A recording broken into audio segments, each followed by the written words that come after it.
Topic है साडा that is about IT literacy जो एम्प्लॉयबिलिटी स्किल ਦਾ ਹੀ ਇੱਕ ਪਾर्ट है। सो आने वाले सैशनस ਵਿੱਚ ਆਪਾਂ ਕਵਰ ਕਰਾਂਗੇ ਬੇਸਿਕਸ ਆਫ ਕੰਪਿਊਟਰਸ ਕੀ ਆ। ਉਸ ਤੋਂ ਬਾਅਦ ਜਿੱਦਾਂ ਜਿੱਦਾਂ ਟਾਈਮ ਸੈਸ਼ਨਸ ਅੱਗੇ ਆਉਂਦੇ ਰਹਿਣਗੇ ਸੋ ਆਪਾਂ ਬੇਸਿਕਸ ਆਫ ਕੰਪਿਊਟਰ ਇੰਟਰਨੈਟ ਕੀ ਹੁੰਦਾ ਬੇਸਿਕ ਸਾਰਾ ਕੁਝ ਕੋਸ਼ਿਸ਼ ਕਰਾਂਗੇ ਆਪਣੇ ਆਉਣ ਵਾਲੇ ਸੈਸ਼ਨਸ ਵਿੱਚ ਆਪਾਂ ਕਵਰ ਕਰ ਸਕੀਏ। ਸੋ काइंडली अज का सैशन भी सारा सुनियो तो आने वाले टाइम में जोड़े सैशन होंगे बाय नेम जसविंदर सिंह ते नाल कुछ जो को ऑथर भी आते प्लीज़ उन्होंने भी ज्वाइन करो। So here we start with मेरा अज का टॉपिक हैगा। मेरा नाम जसविंदर सिंह है जी, IT पटियाले तो IT इंस्ट्रक्टर। सो मेरा अज का टॉपिक जोड़ा है that is about basics of computer. भी सिंपल असी कंप्यूटर में जो समझना आ सानू ये पता होना चाहिए भी कंप्यूटर है कि बेसिक्स वो पार्ट किहड़े आ स्टार्ट करन वेले ते उहनूं स्विच ऑफ जदों करना असीं किहड़ी चीज़ां दा ध्यान रखना चाहिए सानूं इनकलूडिंग मैमरी एक बहुत वड्डा पार्ट है साडा। मैमरी की हुंदी है, ठीक है जी। ये कुछ असीं अज दे टॉपिक विच कवर करांगे। So starting with basics of भी इंट्रोडक्टरी पार्ट ऑफ कंप्यूटर्स ਇਹਦੇ ਵਿੱਚ ਅਸੀਂ ਸਭ ਤੋਂ ਪਹਿਲਾਂ ਕੰਪਿਊਟਰ ਨੂੰ ਕਹਿੰਦੇ ਕਿ it is a electronic device. ਕਈ ਆਥਰ ਇਹਨੂੰ ਇਲੈਕਟ੍ਰੋਨਿਕ ਮਸ਼ੀਨ ਵੀ ਕਹਿ ਦਿੰਦੇ ਆ। So both are the common thing, ਕੋਈ ਇਹਦੇ ਵਿੱਚ ਕਨਫਿਊਜ਼ ਹੋਣ ਦੀ ਜ਼ਰੂਰਤ ਨਹੀਂ ਹੈ। ਐਗਜ਼ਾਮ ਵਿੱਚ ਵੀ ਜੇ ਕੁਐਸਚਨ ਆਉਂਦਾ ਸਾਨੂੰ ਆਪਸ਼ਨ ਉੱਥੇ ਮਿਲਦੀ ਆ electronic machine, then it will be calculated as a correct answer. ਜੇ ਉੱਥੇ ਇਲੈਕਟ੍ਰੋਨਿਕ ਡਿਵਾਈਸ ਸਾਨੂੰ ਨਹੀਂ ਮਿਲਦਾ, ਇਲੈਕਟ੍ਰੋਨਿਕ ਮਸ਼ੀਨ ਮਿਲਦੀ ਹੈ, it is also a correct answer. So ਇੱਥੇ ਕਨਫਿਊਜ਼ ਨਹੀਂ ਹੋਣਾ। ਇਲੈਕਟ੍ਰੋਨਿਕ ਮਸ਼ੀਨ ਕਿਉਂ ਕਿਹਾ ਜਾਂਦਾ ਇਹਨੂੰ? ਬਿਕੋਜ਼ ਸਾਨੂੰ ਇਹਨੂੰ ਚਲਾਉਣ ਵਾਸਤੇ ਇਲੈਕਟ੍ਰੀਸਿਟੀ सब तो मेजर जी रिक्वायरमेंट है, इलैक्ट्रीसिटी सप्लाई साढ़े को होनी चाहिए। प्लस इनबिल्ट जोड़े डिवाइसिस लगे हुए आ कंप्यूटर सिस्टम में मदरबोर्ड बनाने मोनीटर्स एंड ऑल सारे इलैक्ट्रॉनिक्स पार्ट साढ़े यूज हुए हैं। So that's why we are saying कि एक इलैक्ट्रॉनिक डिवाइस है, इनू असीं डिजिटल डिवाइस भी कहते हैं। that device this device is also known as digital device। why क्यों किया जाता? because as a human ਅਸੀਂ ਸਾਰੇ ਹਿਊਮਨ ਬੀਇੰਗਸ ਆ, ਅਸੀਂ ਸਮਝਦੇ ਆ ABCDE ਕੰਬੀਨੇਸ਼ਨ ਆਫ ਅਲਫਾਬੈਟਸ ਕੀ ਆ, ਸਟ੍ਰਿੰਗਸ ਕੀ ਹੁੰਦੀਆਂ ਅਸੀਂ ਸਾਰੇ ਸਮਝਦੇ ਆ, ਜਾਣਦੇ ਆ, ਬੋਲਦੇ ਆ। ਬਟ ਸਾਡਾ ਕੰਪਿਊਟਰ ਸਿਸਟਮ ਜਿਹੜਾ ਹੈਗਾ ਆ ਉਹ ਸਿਰਫ 0 ਜਾਂ 1 ਇਹੀ ਦੋ ਵਰਡਸ ਸਮਝਦਾ। ਇਸ ਤੋਂ ਇਲਾਵਾ ਕੰਪਿਊਟਰ ਨੂੰ ਕੋਈ ਲੈਂਗੁਏਜ ਸਮਝ ਨਹੀਂ ਆਉਂਦੀ। ਅਸੀਂ ਆਪਣੇ ਕੀਬੋਰਡ ਤੋਂ ਕੋਈ ਵੀ ਕੀ ਪ੍ਰੈਸ ਕਰਦੇ ਆ, ਮੈਨੂੰ ਪਤਾ ਹੈ ਕਿ ਆਈ ਐਮ ਮੈਂ ਪ੍ਰੈਸ ਕਰ ਰਿਹਾ A, after that B, after that C। But जो कंप्यूटर रीड करेगा कंप्यूटर उन्होंने आफ्टर कन्वर्जन जो भी ये इंटरनल प्रोसैसिंग हैगी है आफ्टर कन्वर्जन इनू अस्काई कोड्स के थ्रू ए दा की कोड होंदा 0101 एग्जांपल जे मैं लेके चला। सो कंप्यूटर बेसिकली सिर्फ 0 और 1 ही समझदा है। That's why we are saying कि ये एक डिजिटल डिवाइस भी, ठीक है जी। सो बेसिक फंक्शन की जो मैं गल करा कंप्यूटर का बेसिक फंक्शन की है, कंप्यूटर उदों तक कोई काम नहीं कर सकता जब तक वो किसी यूजर को कोई इनपुट नहीं लेंदा। इटसेल्फ मेरे सामने मेरा लैपटॉप पे मैं थोड़े नाल सिर्फ इंटरैक्ट कर रहा बोल रहा, जब तक मैं अपने कंप्यूटर में कोई नैक्सट इंस्ट्रक्शन नहीं दिंदा यानी कि एरो की प्रेस नहीं करता। कीबोर्ड पे जो डेस्कटॉप पे थोड़े सामने स्लाइड शो हो रही है, सिर्फ वही स्लाइड कंप्यूटर पर डिस्प्ले होती रहेगी जब तक यूजर इनू कोई टास्क नहीं दिंदा, इंस्ट्रक्शन नहीं देता। मैं इतने एम्फेसाइज कर रहा इंस्ट्रक्शन, प्लीज़ इनू नोट डाउन कर लो। मैं रिक्वेस्ट करा सारे स्टूडेंट्स को अगे टॉपिक्स आने हैं। सो प्लीज़ जो पॉसीबल है अपने पेन ते कॉपी अपने नाल रख लो। कुछ टर्म्स यहो जी आउणगियां जिहड़ियां मैं एम्फेसाइज करांगा एग्जाम पॉइंट ऑफ व्यू तो इंटरव्यू पॉइंट ऑफ व्यू तो बहुत जरूरी ने। सो कंप्यूटर का सब तो पहला जिदा मैं कह रहा इंस्ट्रक्शन है, सिंगल इंस्ट्रक्शन भी है। एक इंस्ट्रक्शन मैं कंप्यूटर में दूंगा वो वही काम करेगा, उस तो इलावा कोई काम नहीं करेगा वो, ठीक है जी। अपनी इंटैलीजेंसी के नाल कंप्यूटर कोई काम नहीं कर सकता जब तक यूजर उन्होंने कोई भी इंस्ट्रक्शन नहीं देता, कोई भी टास्क परफॉर्म करने नहीं कहता। सो जो यूजर ने इनपुट देती कंप्यूटर को कोई इंस्ट्रक्शन देती, कंप्यूटर उन्होंने अगला टास्क की परफॉर्म करता है वो प्रोसैस करता। CPU की मेजर रिस्पॉन्सिबिलिटी की है, वो प्रोसैस करता है डाटा को जो यूजर ने इंस्ट्रक्शन दी है। एग्जाम्पल मैं तुहानूं कहा सीगा कि मैं अपने कीबोर्ड तो A प्रैस करदा हाँ, कंप्यूटर CPU उन्होंने रीड करता है भी किहड़ी की प्रैस हुई है, उसकी कन्वर्जन की है अस्काई कोड से रिगार्डिंग 01 की कोड प्रैस होया उन्होंने रीड करता है। रीड करन तो बाद इनपुट नूं रीड करन तो बाद वो डिस्प्ले करता है आउटपुट नूं आउटपुट डिवाइस से। ठीक है जी। आफ्टर प्रोसैसिंग कंप्यूटर की करता है, आउटपुट जनरेट करता है, किहदे वास्ते करता है, वो भी एंड यूजर। स्टार्टिंग पॉइंट ते भी वो यूजर को इनपुट लेगा, जब तक यूजर कोई इनपुट नहीं देता कंप्यूटर मेरा कोई टास्क परफॉर्म नहीं करेगा। ठीक है जी। सैकेंड स्टेज ते वो प्रोसैसिंग करता है, जो यूजर ने इनपुट दी CPU ਨੂੰ प्रोसैस करता है, उस प्रोसैसिंग तो बाद जो इनपुट उन्हें रीड की उन्हें आउटपुट यूनिट ते डिस्प्ले कर देनी, यानी कि मोनीटर ते डिस्प्ले कर देना। एग्जाम्पल, मैं अपने कंप्यूटर ते A प्रेस किया, प्रोसैसर ने रीड किया स्काई कोड की है, डिजिटली वैल्यू की ਉਹਦੇ ਕੋਲ आई है, उस वैल्यू के कॉरस्पॉन्डिंग जो रिजल्ट है उन्हें आउटपुट यूनिट ते यानी कि मेरे मोनीटर ते जनरेट कर देना। एट दी एंड वो डाटा भी जो मेरे मोनीटर ते डिस्प्ले होगा किहदे कौन रीड करेगा उन्होंने, वी आर ह्यूमन बींग्स, साडे वर्गे यूजर ही उस डाटा ਨੂੰ रीड करेंगे। सो ये बेसिक ऑपरेशन है कंप्यूटर का जो मैं हुणे तुहाडे नाल डिस्कस किया। उस तो अगे आ जांदा फाउंडर ऑफ कंप्यूटर। ये भी एग्जाम पॉइंट ऑफ व्यू तो क्वेश्चन है जी, IT लिटरेसी में हमेशा पूछा जाता है तकरीबन कि who is the founder of digital computer. किते इनू फादर ऑफ कंप्यूटर भी क्वेश्चन में पूछा जाता है, who is the father of computer. So ये सानू सारिਆਂ ਨੂੰ पता होना चाहिए कि चार्ल्स बैबेज, somebody ਅਸੀਂ ਪ੍ਰੋਨਾउन ਕਰਦੇ ਇਹਨੂੰ Charles Babbage. So it's a Charles Babbage. ਇਹ ਸਾਨੂੰ ਪਤਾ ਹੋਣਾ ਚਾਹੀਦਾ ਐਗਜ਼ਾਮ ਦੇ ਵਿੱਚ ਜਦੋਂ ਕਲਿੱਕ ਕੁਐਸਚਨ ਆਇਆ ਆਟੋਮੈਟਿਕਲੀ ਸਾਡਾ ਕਲਿੱਕ ਹੋਣਾ ਚਾਹੀਦਾ ਕਿ it's a Charles Babbage who is known as a founder of computer, ਜਿਨ੍ਹਾਂ ਨੇ ਬੈਂਚਮਾਰਕ ਸੈੱਟ ਕੀਤਾ ਸੀਗਾ। ਕਿੱਥੋਂ ਉਹਨਾਂ ਨੂੰ ਆਈਡੀਆ ਕਿੱਥੋਂ ਆਇਆ ਵੀ ਇੱਕ ਕੰਪਿਊਟਰ ਬਣਾਇਆ ਜਾ ਸਕਦਾ ਹੈ। ਚਾਰਲਸ ਬੈਬੇਜ ਨੂੰ ਆਈਡੀਆ ਆਇਆ ਬੱਚਾ ਕੈਲਕੂਲੇਟਰ ਤੋਂ। ਪਹਿਲਾਂ ਸਾਨੂੰ ਅਸੀਂ ਸਾਰੇ ਜਾਣੂ ਆ ਵੀ ਕੈਲਕੂਲੇਟਰ ਕੀ ਹੁੰਦੇ ਆ, ਕਿੱਦਾਂ ਉਹ ਕੰਮ ਕਰਦਾ। ਕਿ ਕੈਲਕੂਲੇਟਰ ਤੇ ਇੱਕ ਡਿਸਪਲੇ ਵੀ ਹੈਗੇ ਜਿੱਥੇ ਤੁਹਾਨੂੰ ਸ਼ੋ ਹੋ ਰਿਹਾ 1 2 3 4 5 6 7 8 9 0। ਠੀਕ ਹੈ ਜੀ, ਉਹ ਹੋ ਗਿਆ ਆਊਟਪੁੱਟ। ਫਿਰ ਆ ਗਿਆ ਸਾਰੀ ਕੀਜ਼ ਨੇ 1 2 3 4 5 6 7 8 9 ਨਿਊਮੈਰਿਕ ਕੀਜ਼, ਨਿਊਮੈਰਿਕ ਆਪਰੇਸ਼ਨਸ ਹੈਗੇ ਆ, ਹੈ ਨਾ। ਸੋ ਇਨਬਿਲਟ ਇਹ ਪ੍ਰੋਸੈਸਿੰਗ ਵੀ ਕਰਦਾ ਆ। ਸੋ ਇੱਕ ਇਹੋ ਜਿਹਾ ਡਿਵਾਈਸ ਸੀਗਾ ਜੋ ਮੈਥਮੈਟੀਕਲ ਆਪਰੇਸ਼ਨ ਦਾ ਪਰਫਾਰਮ ਕਰ ਸਕਦਾ ਸੀਗਾ, ਜੋ ਮੈਥਮੈਟੀਕਲ ਆਪਰੇਸ਼ਨਸ ਨੂੰ ਪਰਫਾਰਮ ਕਰਦਾ ਸੀਗਾ। ਚਾਰਲਸ ਬੈਬੇਜ ਹੈਜ਼ ਅ ਆਈਡੀਆ, ਉਹਨਾਂ ਨੂੰ ਆਈਡੀਆ ਕੈਲਕੂਲੇਟਰ ਤੋਂ ਹੀ ਆਇਆ ਕਿ ਉਹ ਨਾ ਇੱਕ ਇਹੋ ਜਿਹਾ ਡਿਵਾਈਸ ਬਣਾਇਆ ਜਾਵੇ ਜਿਹੜਾ not only numeric values ਤੇ ਕੰਮ ਕਰੇ ਪਲੱਸ ਅਲਫਾਬੈਟਸ ਤੇ ਵੀ ਕੰਮ ਕਰੇ, ਜਾਂ ਦੋਨਾਂ ਦੇ ਕੰਬੀਨੇਸ਼ਨ ਦੀ ਇਨਪੁਟ ਯੂਜ਼ਰ ਤੋਂ ਲਵੇ, ਅਲਫਾਬੈਟਸ ਪਲੱਸ ਨਿਊਮੈਰਿਕ ਦੋਨੋਂ ਤਰ੍ਹਾਂ ਦੇ ਇਨਪੁਟ ਯੂਜ਼ਰ ਕੋਲੋਂ ਲਵੇ ਤੇ ਉਹਦੇ ਕੋਰਸਪੋਂਡਿੰਗ ਜੋ ਵੀ ਰਿਜ਼ਲਟ ਜਨਰੇਟ ਹੋਣਾ ਹੈ ਉਹ ਰਿਜ਼ਲਟ ਜਨਰੇਟ ਕਰਕੇ यूजर ਨੂੰ ਦਵੇ। So it's a basic idea behind this huge innovation. ਇਸ ਵੱਡੀ ਇਨੋਵੇਸ਼ਨ ਜੋ ਕੰਪਿਊਟਰਸ ਦੀ ਹੋਈ ਹੈ ਉਹਦੇ ਪਿੱਛੇ ਜੋ ਬੇਸਿਕ ਆਈਡੀਆ ਸੀਗਾ ਦੈਟ ਇਜ਼ ਅ ਕੈਲਕੂਲੇਟਰ। ਸੋ ਇਹ ਜੋ ਵਰਡ ਲਿੱਤਾ ਗਿਆ ਕੰਪਿਊਟਰ ਵਰਡ ਆਇਆ ਕਿੱਥੋਂ, ਚਾਰਲਸ ਬੈਬੇਜ ਨੇ ਜੇ ਕੰਪਿਊਟਰ ਦਾ ਆਈਡੀਆ ਦਿੱਤਾ, ਇਹ ਕੰਪਿਊਟਰਸ ਵਰਡ ਆਇਆ ਕਿਤੇ। Computer is basically a Latin word, Latin language ਦਾ ਵਰਡ ਹੈ ਜੀ, ਜਿਹਨੂੰ ਕੰਪਿਊਟੇਰ ਕਿਹਾ ਜਾਂਦਾ। ਕੰਪਿਊਟੇਰ ਜਿਹਦਾ ਮਤਲਬ ਕੀ ਹੈ, मीनिंग ਕੀ ਹੈ, that is about to compute, to sum up, to calculate और कोई भी कंप्यूटेशंस परफॉर्म करना। सो लैटिन वर्ड तो वर्ड लिया गया कंप्यूटेर तो की बनया कंप्यूटर। जे असीं इहनूं डिवाइड भी कंप्यूट फर्स्ट वर्ड भी कल्ला याद रख ले, कंप्यूट तो कंप्यूटर बनया, दैट इज ओके। ये भी गलत नहीं है आंसर, ठीक है जी। कंप्यूट का मतलब ही टू कैलकुलेट करना होंगे, ठीक है जी। सो ये बेसिक पार्ट सीगा इंट्रोडक्टरी का। ਹੁਣ ਅਗਲਾ ਪਾਰਟ ਆ ਜਾਂਦਾ ਜਿੱਦਾਂ ਅਸੀਂ ਸਟਾਰਟਿੰਗ ਵਿੱਚ ਪ੍ਰੋਸੈਸਿੰਗ ਕਰੀ ਸੀ ਕਿ ਬੇਸਿਕ ਪ੍ਰੋਸੈਸਿੰਗ ਕੀ ਹੈ, ਬੇਸਿਕ ਆਪਰੇਸ਼ਨ ਕੀ ਹੈ। ਉਸ ਆਪਰੇਸ਼ਨ ਨੂੰ ਅਸੀਂ 3 ਪਾਰਟਸ ਦੇ ਵਿੱਚ ਡਿਵਾਈਡ ਕਰ ਦਿੰਦੇ ਹਾਂ, ਠੀਕ ਹੈ। ਐਗਜ਼ਾਮ ਦੇ ਵਿੱਚ ਕੁਐਸਚਨ ਪੁੱਛਿਆ ਜਾਂਦਾ according to block diagram of computer, according to block diagram of computer, computer ਨੂੰ ਕਿੰਨੇ ਪਾਰਟਸ ਵਿੱਚ ਡਿਵਾਈਡ ਕੀਤਾ ਗਿਆ, ਕਿੰਨੇ ਯੂਨਿਟਸ ਵਿੱਚ ਡਿਵਾਈਡ ਕੀਤਾ ਗਿਆ। ਸੋ ਇਹਦਾ ਆਨਸਰ ਹੈ ਜੀ 3 ਯੂਨਿਟਸ ਹੈ ਸਾਡੇ ਕੋਲ। ਆਈ ਰਿਪੀਟ, ਕੁਐਸਚਨ ਪੁੱਛਿਆ ਜਾਂਦਾ ਕਿ according to block diagram of computer computer system ਨੂੰ ਕਿੰਨੇ ਯੂਨਿਟਸ ਵਿੱਚ ਡਿਵਾਈਡ ਕੀਤਾ ਜਾਂਦਾ। So we have a answer is 3।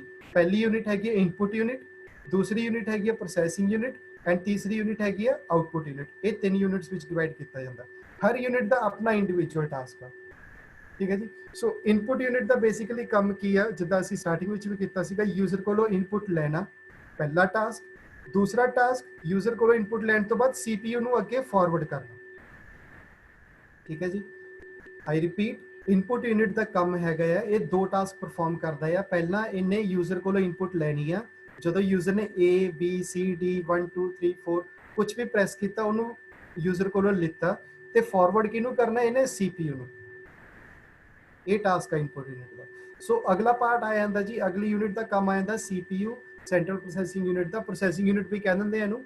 So sorry the sorry computer ਦੀ ਜਿੰਨਾ ਜੋ ਵੀ ਇੰਸਟਰਕਸ਼ਨ ਕੰਪਿਊਟਰ ਨੂੰ ਮਿਲਣੀ ਆ, ਸਾਰੀ ਦੀ ਸਾਰੀ ਰਿਸਪੌਂਸਿਬਿਲਿਟੀ ਪ੍ਰੋਸੈਸਿੰਗ ਦੀ ਸਾਡੇ CPU ਦੀ ਹੁੰਦੀ ਹੈ।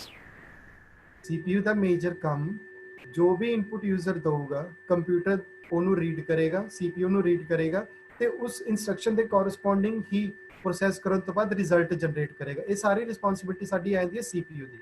ਸੋ ਫਰਦਰ ਅਗੇਨ ਸੈਕੰਡ ਕੁਐਸਚਨ ਜੋ ਇਸੇ ਡਾਇਗਰਾਮ ਚੋਂ ਬਣਦਾ ਆ, ਸਾਡੀ ਪ੍ਰੋਸੈਸਿੰਗ ਯੂਨਿਟ ਨੂੰ ਕਿੰਨੇ ਪਾਰਟਸ ਵਿੱਚ ਡਿਵਾਈਡ ਕੀਤਾ ਗਿਆ। ਮੇਜਰਲੀ ਸਾਡੀ ਪ੍ਰੋਸੈਸਿੰਗ ਯੂਨਿਟ ਨੂੰ, CPU ਯੂਨਿਟ ਨੂੰ ਕਿੰਨੇ ਪਾਰਟਸ ਵਿੱਚ ਅਸੀਂ ਡਿਵਾਈਡ ਕਰਕੇ ਦੇਖਦੇ ਹਾਂ। ਬੇਸਿਕਲੀ ਇਹਨੂੰ ਬੱਚਾ ਡਾਇਗਰਾਮ ਵਿੱਚ ਵੀ ਸ਼ੋ ਆ, 3 ਪਾਰਟਸ ਦੇ ਵਿੱਚ ਡਿਵਾਈਡ ਕੀਤਾ ਗਿਆ। ALU ਸਟਾਰਟ ਸਭ ਤੋਂ ਪਹਿਲੀ ਹੈਗੀ ਹੈ ਅਰਥਮੈਟਿਕ ਐਂਡ ਲੌਜੀਕਲ ਯੂਨਿਟ, ਕਿਤੇ ਅਰਥਮੈਟਿਕ ਲੌਜੀਕਲ ਯੂਨਿਟ ਵੀ ਆ ਜਾਊਗਾ, ਠੀਕ ਹੈ। ਸੋ ਸ਼ਾਰਟ ਫਾਰਮ ਮੈਂ ਬੋਲ ਰਿਹਾ ALU, ਇੱਥੇ ਫੁੱਲ ਫਾਰਮ ਲਿਖੀ ਹੋਈ ਹੈ, ਐਗਜ਼ਾਮ ਵਿੱਚ ਪੁੱਛਿਆ ਜਾਊਗਾ what is the full farm of ALU, ALU the full farm ਕੀ ਹੈ। ਸੋ ਸਾਡਾ ਉਹਦਾ ਆਨਸਰ ਹੋਣਾ ਚਾਹੀਦਾ arithmetical logical unit, arithmetic and logic unit, ਠੀਕ ਹੈ ਜੀ। ਸੋ ਇਸ ਪਾਰਟਿਕੂਲਰ ਯੂਨਿਟ ਦਾ ਕੰਮ ਕੀ ਹੁੰਦਾ, ਜਦੋਂ ਯੂਜ਼ਰ ਕੋਲੋਂ ਅਸੀਂ ਇਨਪੁਟ ਲੈਂਦੇ ਹਾਂ, ਜਦੋਂ ਯੂਜ਼ਰ ਕੋਲੋਂ ਅਸੀਂ ਇਨਪੁਟ ਲੈਂਦੇ ਹਾਂ, आई सेड कि वो कोई भी हो सकती है, या अल्फाबेट्स का कॉम्बीनेशन हो सकता है, या न्यूमेरिक का कॉम्बीनेशन हो सकता है, या दोनों का कॉम्बीनेशन हो सकता। उस इनपुट के कॉरस्पॉन्डिंग केड़ा ऑपरेशन परफॉर्म करना, ਅਸੀਂ ਫਰਦਰ ਕਹਿ ਦਿੰਦੇ ਆ ਕਿ ਪਲੱਸ ਕਰਨਾ ਆ, ਮਾਈਨਸ ਕਰਨਾ ਆ, ਸਬ ਮਲਟੀਪਲਾਈ ਕਰਨਾ ਆ, ਠੀਕ ਹੈ। ਆਈਦਰ ਕਲਿਕਡ ਆਈਦਰ ਨਾਟ ਕਲਿਕਡ, ਯਾਨੀ ਕਿ ਆਈਦਰ ਯੈਸ ਆਈਦਰ ਨੋ। ਸੋ ਇਹ ਸਾਰੇ ਦੇ ਸਾਰੇ ਡਿਸੀਜਨ ਮੇਕਿੰਗ ਜੋ ਡਿਸੀਜਨ ਲੈਣੇ ਆ ਉਹ ਯੂਜ਼ਰ ਦੇ ਇਨਪੁਟ ਦੇ ਕੋਰਸਪੋਂਡਿੰਗ, ਉਹ ਸਾਰਾ ਦਾ ਸਾਰਾ ਸਾਡਾ arithmetic and logical unit handle ਕਰਦੀ ਹੈ, ਠੀਕ ਹੈ ਜੀ। ਉਸ ਤੋਂ ਬਾਅਦ ਸੈਕਿੰਡ ਪਾਰਟ ਆ ਜਾਂਦਾ ਸਾਡਾ ਕੰਟਰੋਲ ਯੂਨਿਟ, ਬਟ ਮੈਂ ਇਸ ਤੋਂ ਪਹਿਲਾਂ ਡਿਸਕਸ ਕਰਨਾ ਚਾਹੂੰਗਾ ਮੈਮਰੀ ਯੂਨਿਟ ਨੂੰ, ਠੀਕ ਹੈ ਜੀ। ਸਾਡੀ ਅਗਲੀ ਯੂਨਿਟ ਆ ਜਾਂਦੀ ਹੈ ਮੈਮਰੀ ਯੂਨਿਟ। ਮੈਮਰੀ ਯੂਨਿਟ ਦਾ ਕੰਮ ਕੀ ਆ, ਅੱਗੇ ਅਸੀਂ ਮੈਮਰੀ ਪੜਾਂਗੇ ਵੀ ਕਿੰਨੇ ਤਰ੍ਹਾਂ ਦੀ ਹੁੰਦੀ ਆ। ਮੈਮਰੀ ਯੂਨਿਟ ਦਾ ਬੇਸਿਕ ਕੰਮ ਆ either permanent storage, either for the purpose of execution. ਜਦੋਂ ਅਸੀਂ ਕਹਿੰਦੇ ਯੂਜ਼ਰ ਕੋਲੋਂ ਇਨਪੁਟ ਲੈ ਰਿਹਾ, ਪ੍ਰੋਸੈਸਿੰਗ ਕਰਨੀ ਆ, ਪ੍ਰੋਸੈਸਿੰਗ ਕਰਨ ਵਾਸਤੇ ਮੇਨ ਮੈਮਰੀ ਵਿੱਚ ਜੋ ਐਗਜ਼ੀਕਿਊਸ਼ਨ ਹੋਣੀ ਆ ਉੱਥੇ ਵੀ ਮੈਮਰੀ ਐਲੋਕੇਟ ਕਰਨੀ ਆ, plus for the permanent storage, ਕੋਈ ਡਾਟਾ ਅਸੀਂ ਪਰਮਾਨੈਂਟਲੀ ਸਟੋਰ ਕਰਨਾ ਚਾਹੁੰਦੇ ਹਾਂ ਆਪਣੇ ਕੰਪਿਊਟਰ ਦੀ ਹਾਰਡ ਡਿਸਕ ਵਿੱਚ, ਉਸ ਟਾਈਮ ਤੇ ਵੀ ਜੋ ਯੂਨਿਟ ਕੰਮ ਕਰਦੀ ਆ ਤੇ ਦੁਬਾਰਾ ਫਿਰ ਉਸ ਇੰਸਟਰਕਸ਼ਨ ਨੂੰ ਫੈਚ ਕਰਨਾ, ਠੀਕ ਹੈ। ਕੋਈ ਡਾਟਾ ਅੱਜ ਮੈਂ ਸੇਵ ਕੀਤਾ ਮੈਮਰੀ ਦੇ ਵਿੱਚ, ਦੁਬਾਰਾ ਫਿਰ ਮੈਂ ਉਸੇ ਇੰਸਟਰਕਸ਼ਨ ਤੇ ਕੰਮ ਕਰਨਾ ਹੈ, ਉਸ ਡਾਟਾ ਤੇ ਕੰਮ ਕਰਨਾ ਹੈ, ਉਹਨੂੰ ਮੈਂ ਦੁਬਾਰਾ ਕਲਿੱਕ ਕਰਾਂਗਾ ਸੈਕਿੰਡ ਡੇ ਤੇ ਦੁਬਾਰਾ ਉਹ ਮੇਨ ਮੈਮਰੀ ਵਿੱਚ ਆਊਗੀ, ਅਪਡੇਸ਼ਨਸ ਹੋਣਗੀਆਂ, ਫਿਰ ਪਰਮਾਨੈਂਟ ਸਟੋਰੇਜ ਹੋਗੀ। ਇਹ ਸਾਰਾ ਦਾ ਸਾਰਾ ਕੰਮ ਸਾਡਾ ਮੈਮਰੀ ਯੂਨਿਟ ਹੈਂਡਲ ਕਰਦੀ ਹੈ, ਠੀਕ ਹੈ ਜੀ। ਸੋ ਤੀਸਰੀ ਯੂਨਿਟ ਇਹਦੇ ਵਿੱਚ ਆ ਜਾਂਦੀ ਹੈ CPU ਦੇ ਅੰਦਰ control unit. Control unit, control ਇੱਥੇ ਡਾਇਗਰਾਮ ਦੇ ਵਿੱਚ ਸ਼ੋ ਵੀ ਹੋ ਰਿਹਾ ਹੋਗਾ ਤੁਹਾਨੂੰ, ਐਰੋਜ਼ ਯੂਜ਼ ਕੀਤੇ ਹੋਏ ਆ, ALU ਤੋਂ CU ਤੋਂ memory unit, back memory unit ਤੋਂ ਕੰਟਰੋਲ ਯੂਨਿਟ, ਕੰਟਰੋਲ ਯੂਨਿਟ ਤੋਂ ਲੌਜੀਕਲ ਯੂਨਿਟ। ਇਹਨਾਂ ਦੋਨੋਂ ਸਾਈਡਡ ਐਰੋਜ਼ ਦਾ ਮਤਲਬ ਇਹ ਹੈ ਕਿ ਕੋਈ ਵੀ ਯੂਨਿਟ CPU ਦੇ ਅੰਦਰ ਇੰਡੀਵਿਜੂਅਲੀ ਕੰਮ ਨਹੀਂ ਕਰਦੀ, ਤਿੰਨੋਂ ਦੀ ਤਿੰਨੋਂ ਯੂਨਿਟ ਇੱਕ ਦੂਸਰੇ ਤੇ ਇੰਟਰਡਿਪੈਂਡੈਂਟ ਨੇ। ਕੋਈ ਵੀ ਸਿੰਗਲ ਯੂਨਿਟ ਇੰਡੀਵਿਜੂਅਲੀ ਕੰਮ ਨਹੀਂ ਕਰਦੀ, ਤਿੰਨੋਂ ਦੇ ਤਿੰਨੋਂ ਯੂਨਿਟ ਇੱਕ ਦੂਸਰੇ ਤੇ ਇੰਟਰਡਿਪੈਂਡੈਂਟ ਨੇ। ਕੰਟਰੋਲ ਯੂਨਿਟ ਦਾ ਮੇਜਰ ਕੰਮ ਹੈਗਾ ਆ ਵਿਦਿਨ ਦੀ CPU ਜਿੰਨੇ ਵੀ ਆਪਰੇਸ਼ਨਸ ਹੋ ਰਹੇ ਸਾਰਿਆਂ ਨੂੰ ਕੰਟਰੋਲ ਕਰਨਾ, ਠੀਕ ਹੈ ਜੀ। ਕੰਟਰੋਲ ਯੂਨਿਟ ਦਾ ਬੇਸਿਕ ਕੰਮ ਆ ਵਿਦਿਨ ਦੀ CPU ਜਿੰਨੇ ਵੀ ਆਪਰੇਸ਼ਨਸ ਹੋ ਰਹੇ ਆ ਸਾਰਿਆਂ ਨੂੰ ਕੰਟਰੋਲ ਕਰਨਾ, ਠੀਕ ਹੈ। ਆਈਦਰ ਉਹ ਡਾਟਾ ਫੈਚ ਕਰ ਰਿਹਾ, ਡਾਟਾ ਰੀਡ ਕਰ ਰਿਹਾ, ਡਾਟਾ ਸੇਵ ਕਰ ਰਹੇ ਆ, ਸਾਰੇ ਦੇ ਸਾਰੇ ਆਪਰੇਸ਼ਨਸ ਨੂੰ ਕੰਟਰੋਲ ਯੂਨਿਟ ਕੀ ਕਰਦਾ, ਕੰਟਰੋਲ ਕਰਦਾ। ਸੋ ਆਫਟਰ ਪ੍ਰੋਸੈਸਿੰਗ, ਜਦੋਂ ਪ੍ਰੋਸੈਸਿੰਗ ਹੋਗੀ, ਪ੍ਰੋਸੈਸਿੰਗ ਹੋਣ ਤੋਂ ਬਾਅਦ ਹੁਣ ਕੰਮ ਕੀ ਆ ਜਾਂਦਾ, ਆਊਟਪੁੱਟ ਸ਼ੋ ਕਰਨ ਦਾ। ਜੋ ਰਿਜ਼ਲਟ ਕੈਲਕੂਲੇਟ ਹੋਇਆ ਉਸ ਰਿਜ਼ਲਟ ਨੂੰ ਸ਼ੋ ਕਰਨਾ, ਉਹ ਰਿਜ਼ਲਟ ਨੂੰ ਸ਼ੋ ਕਰਨ ਦਾ ਕੰਮ ਕੌਣ ਕੰਟਰੋਲ ਕਰਦਾ, ਆਊਟਪੁੱਟ ਯੂਨਿਟ। ਸੋ CPU ਅਸੀਂ ਸੈਕੰਡ ਯੂਨਿਟ ਡਿਸਕਸ ਕੀਤੇ, CPU ਉਹਦੇ ਦੋ ਆਪਰੇਸ਼ਨਸ ਹੋ ਗਏ। ਪਹਿਲਾ ਆਪਰੇਸ਼ਨ ਹੋ ਗਿਆ ਯੂਜ਼ਰ ਕੋਲੋਂ ਇਨਪੁਟ ਲੈਣਾ, ਪ੍ਰੋਸੈਸਿੰਗ ਕਰਨਾ, ਸੈਕੰਡ ਆਪਰੇਸ਼ਨ। थर्ड ऑपरेशन के जो रिजल्ट आया आफ्टर प्रोसैसिंग वो फर्दर आउटपुट यूनिट ਨੂੰ ਫਾਰਵਰਡ ਕਰਨਾ। ਆਊਟਪੁੱਟ ਯੂਨਿਟ ਦੇ ਵਿੱਚ ਕੀ ਆ ਜਾਂਦੇ, ਸਾਡੇ ਆਊਟਪੁੱਟ ਡਿਵਾਈਸਿਸ ਆ ਜਾਂਦੇ ਜੋ ਕਿ ਪੜਾਂਗੇ ਆਪਾਂ। ਮੈਮਰੀ ਮੋਨੀਟਰ ਆ ਜਾਂਦਾ, ਐਂਡ ਪ੍ਰਿੰਟਰਸ ਆ ਜਾਂਦੇ ਆ, ਪਲੋਟਰਸ ਆ ਜਾਂਦੇ ਆ, ਠੀਕ ਹੈ ਜੀ। ਅੱਗੇ ਡਿਸਕਸ ਕਰਾਂਗੇ ਆਪਾਂ ਸਾਰੇ। ਸੋ ਜੋ ਵੀ ਐਗਜ਼ੀਕਿਊਸ਼ਨ ਹੋਈ ਰਿਜ਼ਲਟ ਆਇਆ ਉਹ ਸਾਡੇ ਆਊਟਪੁੱਟ ਯੂਨਿਟ ਤੇ ਆ ਕੇ ਡਿਸਪਲੇ ਹੋ ਜਾਂਦਾ, ਜਿੱਥੋਂ ਯੂਜ਼ਰ ਰੀਡ ਕਰਦਾ ਹੈ। ਯੂਜ਼ਰ ਕੀ ਕਰਦਾ ਆਊਟਪੁੱਟ ਯੂਨਿਟ ਤੋਂ ਆਪਣਾ ਰਿਜ਼ਲਟ ਦੇਖਦਾ ਹੈ ਕਿ ਮੇਰੀ ਕੈਲਕੂਲੇਸ਼ਨ ਦਾ ਰਿਜ਼ਲਟ ਕੀ ਹੈ। ਸੋ ਇਹ ਸੀਗਾ basic about block diagram of computer. ਠੀਕ ਹੈ ਜੀ। ਸੋ ਜੇ ਅਸੀਂ ਕੰਪਿਊਟਰਸ ਕਹੀਏ, ਕੰਪਿਊਟਰਸ ਨੂੰ ਫਰਦਰ ਸਟੱਡੀ ਕਰੀਏ, ਇਹਨੂੰ ਅਸੀਂ ਦੋ ਪਾਰਟਸ ਵਿੱਚ ਡਿਵਾਈਡ ਕਰਦੇ ਹਾਂ ਜੀ। ਪਹਿਲਾ ਹੈਗਾ ਮੇਰਾ ਹਾਰਡਵੇਅਰ ਐਂਡ ਸੈਕੰਡ ਹੈਗਾ software. Computer is a combination of two different terms. First is a hardware and second term is software. ਇਹ ਸਾਨੂੰ ਸਾਰਿਆਂ ਨੂੰ ਪਤਾ ਵੀ ਆ, ਬਟ ਫॉर ਨੌਲੇਜ ਇਹ ਸਾਨੂੰ ਚੰਗੀ ਤਰ੍ਹਾਂ ਸਮਝਣਾ ਪੈਣਾ ਆ ਕਿ ਕੰਪਿਊਟਰ ਇਟਸੈਲਫ ਇੱਕ ਜੇ ਮਸ਼ੀਨ ਆ, ਉਸ ਮਸ਼ੀਨ ਨੂੰ ਚਲਾਉਣ ਵਾਸਤੇ we have a hardware, we have a key, ਸਾਡੇ ਕੋਲ ਕੀਜ਼ ਹੈਗੀਆਂ ਕੀਬੋਰਡ ਤੇ, ਪਲੱਸ ਉਹਨੂੰ ਚਲਾਉਣ ਵਾਸਤੇ ਸਾਡੇ ਕੋਲ ਸੌਫਟਵੇਅਰ ਵੀ ਹੋਣਾ ਚਾਹੀਦਾ। ਜਦ ਤੱਕ ਕੋਈ ਸੌਫਟਵੇਅਰ ਨਹੀਂ ਹੋਊਗਾ ਤਦ ਤੱਕ ਅਸੀਂ ਕੰਪਿਊਟਰ ਤੋਂ ਕੋਈ ਕੰਮ ਨਹੀਂ ਲੈ ਸਕਦੇ। ਸੋ ਇਹਨਾਂ ਦੇ ਦੋਨਾਂ ਦੇ ਕੰਬੀਨੇਸ਼ਨ ਨਾਲ ਹੀ ਇੱਕ ਫੁੱਲ ਫਲੈਜ ਕੰਪਿਊਟਰ ਬਣਦਾ। ਸੋ ਹਾਰਡਵੇਅਰ ਕੀ ਹੈ ਜੀ? ਹਾਰਡਵੇਅਰ ਕੀ ਆ? ਹਾਰਡਵੇਅਰ ਜਿੰਨੇ ਵੀ ਫਿਜ਼ੀਕਲ ਕੰਪੋਨੈਂਟਸ, ਬੇਸ਼ੱਕ ਉਹ ਮੇਰਾ ਮੋਨੀਟਰ ਆ ਗਿਆ, ਬੇਸ਼ੱਕ ਉਹ ਕੀਬੋਰਡ ਆ ਗਿਆ, ਬੇਸ਼ੱਕ ਉਹ ਮਾਊਸ ਆ ਗਿਆ, CPU ਆ ਗਿਆ, CPU ਕੈਬਿਨੇਟ, ਠੀਕ ਹੈ ਜੀ, ਸਪੀਕਰ ਸਿਸਟਮ ਆ ਗਿਆ, ਮਾਈਕ ਆ ਗਿਆ, ਇਹ ਸਾਰੇ ਦੇ ਸਾਰੇ ਕੀ ਆ ਮੇਰੇ ਹਾਰਡਵੇਅਰ ਡਿਵਾਈਸਿਸ ਨੇ, ਜਿਹੜੇ ਕੰਪਿਊਟਰ ਨੂੰ ਜਿਨ੍ਹਾਂ ਨੂੰ ਮੈਂ ਫਿਜ਼ੀਕਲੀ ਟੱਚ ਕਰ ਸਕਦਾ ਕੰਪਿਊਟਰ ਦੇ ਵਿੱਚ, ਉਹ ਸਾਰੇ ਦੇ ਸਾਰੇ ਕੀ ਆ ਗਏ ਮੇਰੇ ਹਾਰਡਵੇਅਰ ਡਿਵਾਈਸਿਸ ਆ ਗਏ। ਠੀਕ ਹੈ ਜੀ। ਹੁਣ ਹਾਰਡਵੇਅਰ ਦੇ ਵਿੱਚ ਕੀ ਆਪਾਂ ਫਰਦਰ ਡਿਵਾਈਡ ਕਰ ਦਿੰਦੇ ਇਹਨੂੰ ਦੋ ਪਾਰਟਸ ਵਿੱਚ। ਸਾਡੇ ਕੋਲ ਹੁੰਦੇ ਆ input device and output devices. ਠੀਕ ਹੈ ਜੀ। ਇਨਪੁਟ ਡਿਵਾਈਸਿਸ ਦੇ ਜੇ ਗੱਲ ਕਰੀਏ, ਸਾਡੇ ਕੋਲ ਹੈਗੇ ਕੀਬੋਰਡ ਹੈਗੇ ਆ, ਮਾਊਸ ਹੈਗਾ, ਜॉयस्टिक ਹੈ, ਸਕੈਨਰ ਹੈ, ਮਾਈਕ ਹੈ।